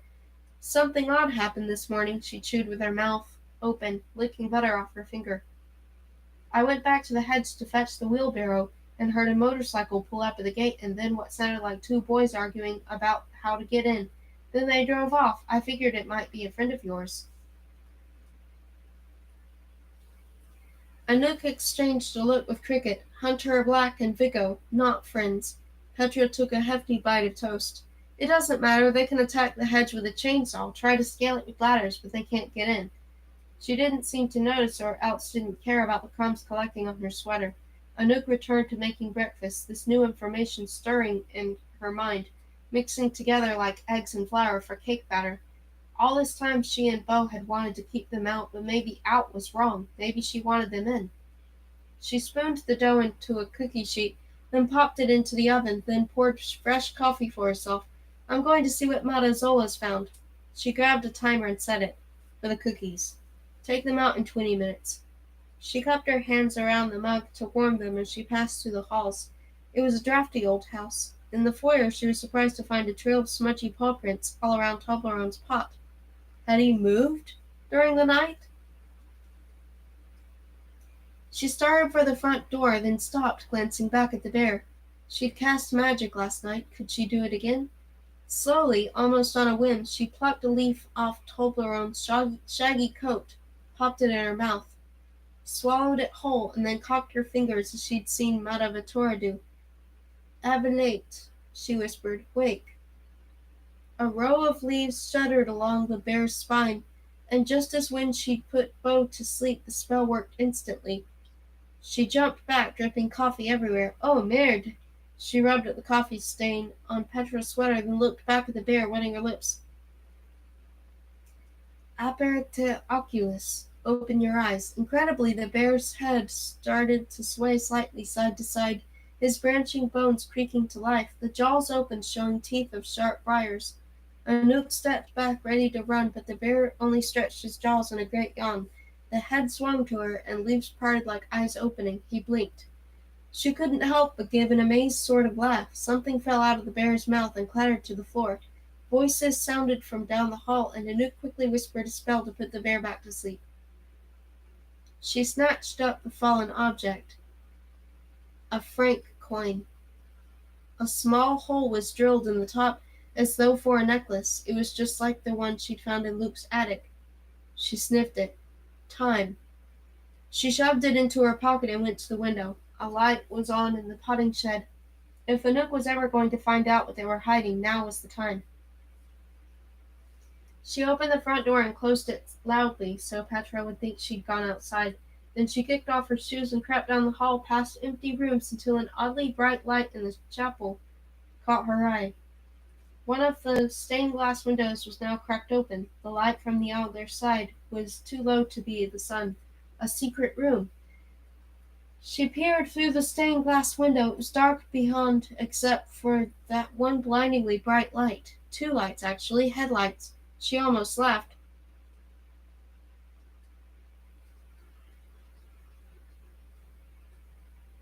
The secret passage led to a garage filled with shiny cars that would make Beau drool. She kept searching the house, going past the bedroom where Beau slept, past more deserted rooms, and reached one with posters on the wall for bands called Daft Punk and Louise Attack. That must have been Petra's. Anouk stepped into Petra's room, uncertain what she was looking for. She opened a door that led to a bathroom that, like everything else, was in desperate need of a mop. She tried a side door that she'd assumed led to a closet until she heard an oddly familiar sound. Quiet, steady breathing. She took a step into the dark room, tripped on something metal that went clanging across the room, and cursed. She held her breath for a few seconds, cringing, but thankfully didn't hear the footsteps or Petra's voice. As quietly as she could, she felt around for a candle, lit it, and found that she was in a windowless room. Petra's bloodletting chair was on one side, along with the usual glass vials and copper collecting bowls, like the one she'd tripped on. On the other side of the room was a skyboard. Its machinery gave that steady breathing sound just like Luke's, and feathered headphones chattered with unintelligible whispers. She opened the desk drawer, rifled through the papers until she found Petra's log, and flipped the pages until she saw his name. 10 August. Received another message from Vittor's gardener. Luca? Luke? 11 August. Wants to make a deal. Gave no response. 13 August. On his way to Chateau, couldn't stop him. Tell the Mata.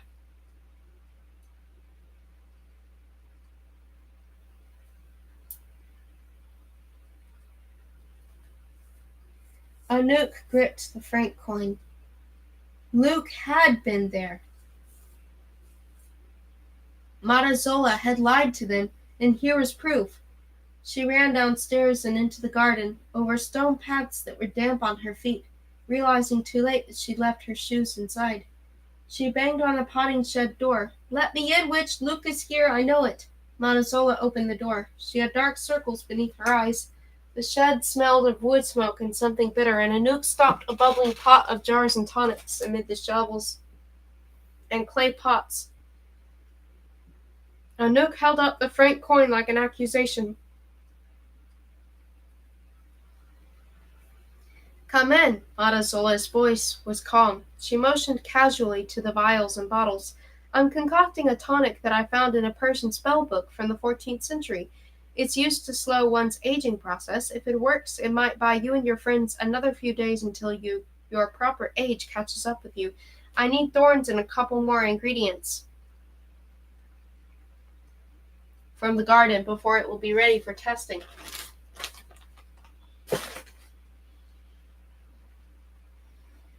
Anouk clenched her jaw, focusing on why she'd come. I found the scribeboard logs. Luke, he was here, yes, the witch admitted, cutting her off. He isn't anymore.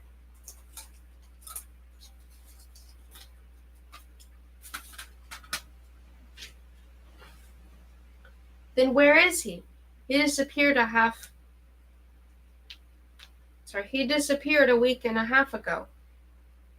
Matazola shook her head, returned to her pot, and stirred it slowly. I'm afraid I can't answer that. He was here 2 months ago, long before you say he disappeared. She set down the spoon and her eyes dropped to Anouk's bare feet, to the missing toes, but she didn't seem surprised. She picked up an empty bottle. Take a walk with me. Anouk wasn't inclined to obey, but neither did she want to stay in that reeking shed. She followed the witch into the gardens. Luke said that you loved your mistress so much that you didn't see the rotten part of her.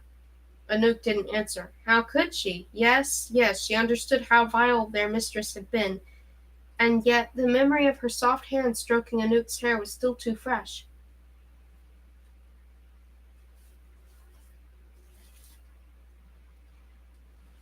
Your friend Luke contacted me 2 months ago, and when I didn't answer, he showed up at the gates with an awful story to tell.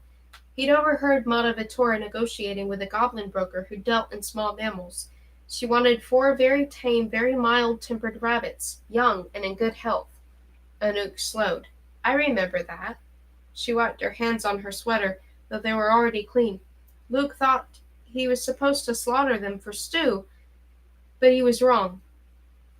Mata Vittora was furious. Did you ever wonder why she wanted 4 live rabbits? Anouk curled her toes. No. Matazola stopped at a nettle plant and pulled off long, spiky leaves to go in the bottle. According to Luke, she felt that her beasties were growing restless. He and Cricket and Bo were more disobedient every day. and the assassin hunter Black had become too attached to her boy, so she decided she'd kill her beasties and start over with more docile creatures. Anouk felt as though she'd been slapped. She pressed her hand to her cheek, feeling a sting she couldn't make stop. She was going to keep you, the witch continued evenly. She bought only 4 rabbits, not 5. You were her pet, her obedient little beastie. Had the day suddenly gotten darker? Anouk looked up, but no clouds blocked the sun. Was it true? Of course it was. She felt like a traitor, like she'd somehow sided with Vittora, that she was complicit just by sweeping floors and serving cake. What happened then? She asked. I explained to Luke that whoever possessed your pelts possessed you. If he could steal the pelts, then he wouldn't be forced to answer to any mistress. He left, and I haven't heard from him since. Of course, that advice was true only as long as your witch was alive. Now you have much bigger problems. Even if you had control of your pelts, the beastie spell would still expire. Oops. Um, I have to charge the nuke now. The nook now.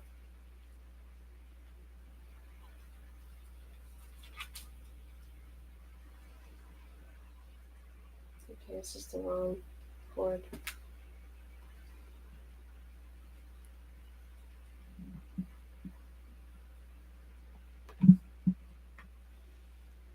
I forget sometimes where I've put it.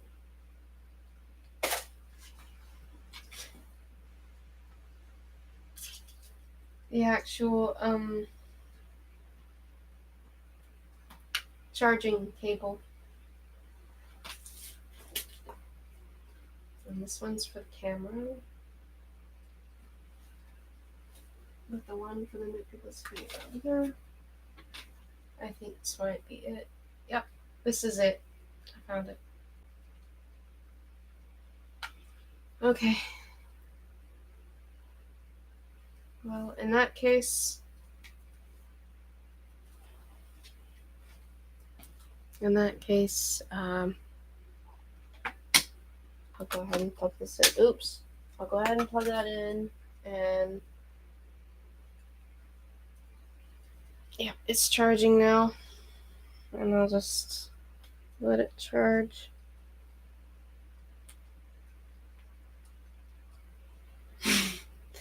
I guess I'll say goodbye for now.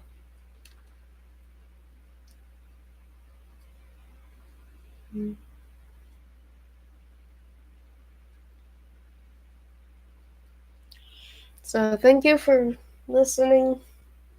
I'll be reading more soon.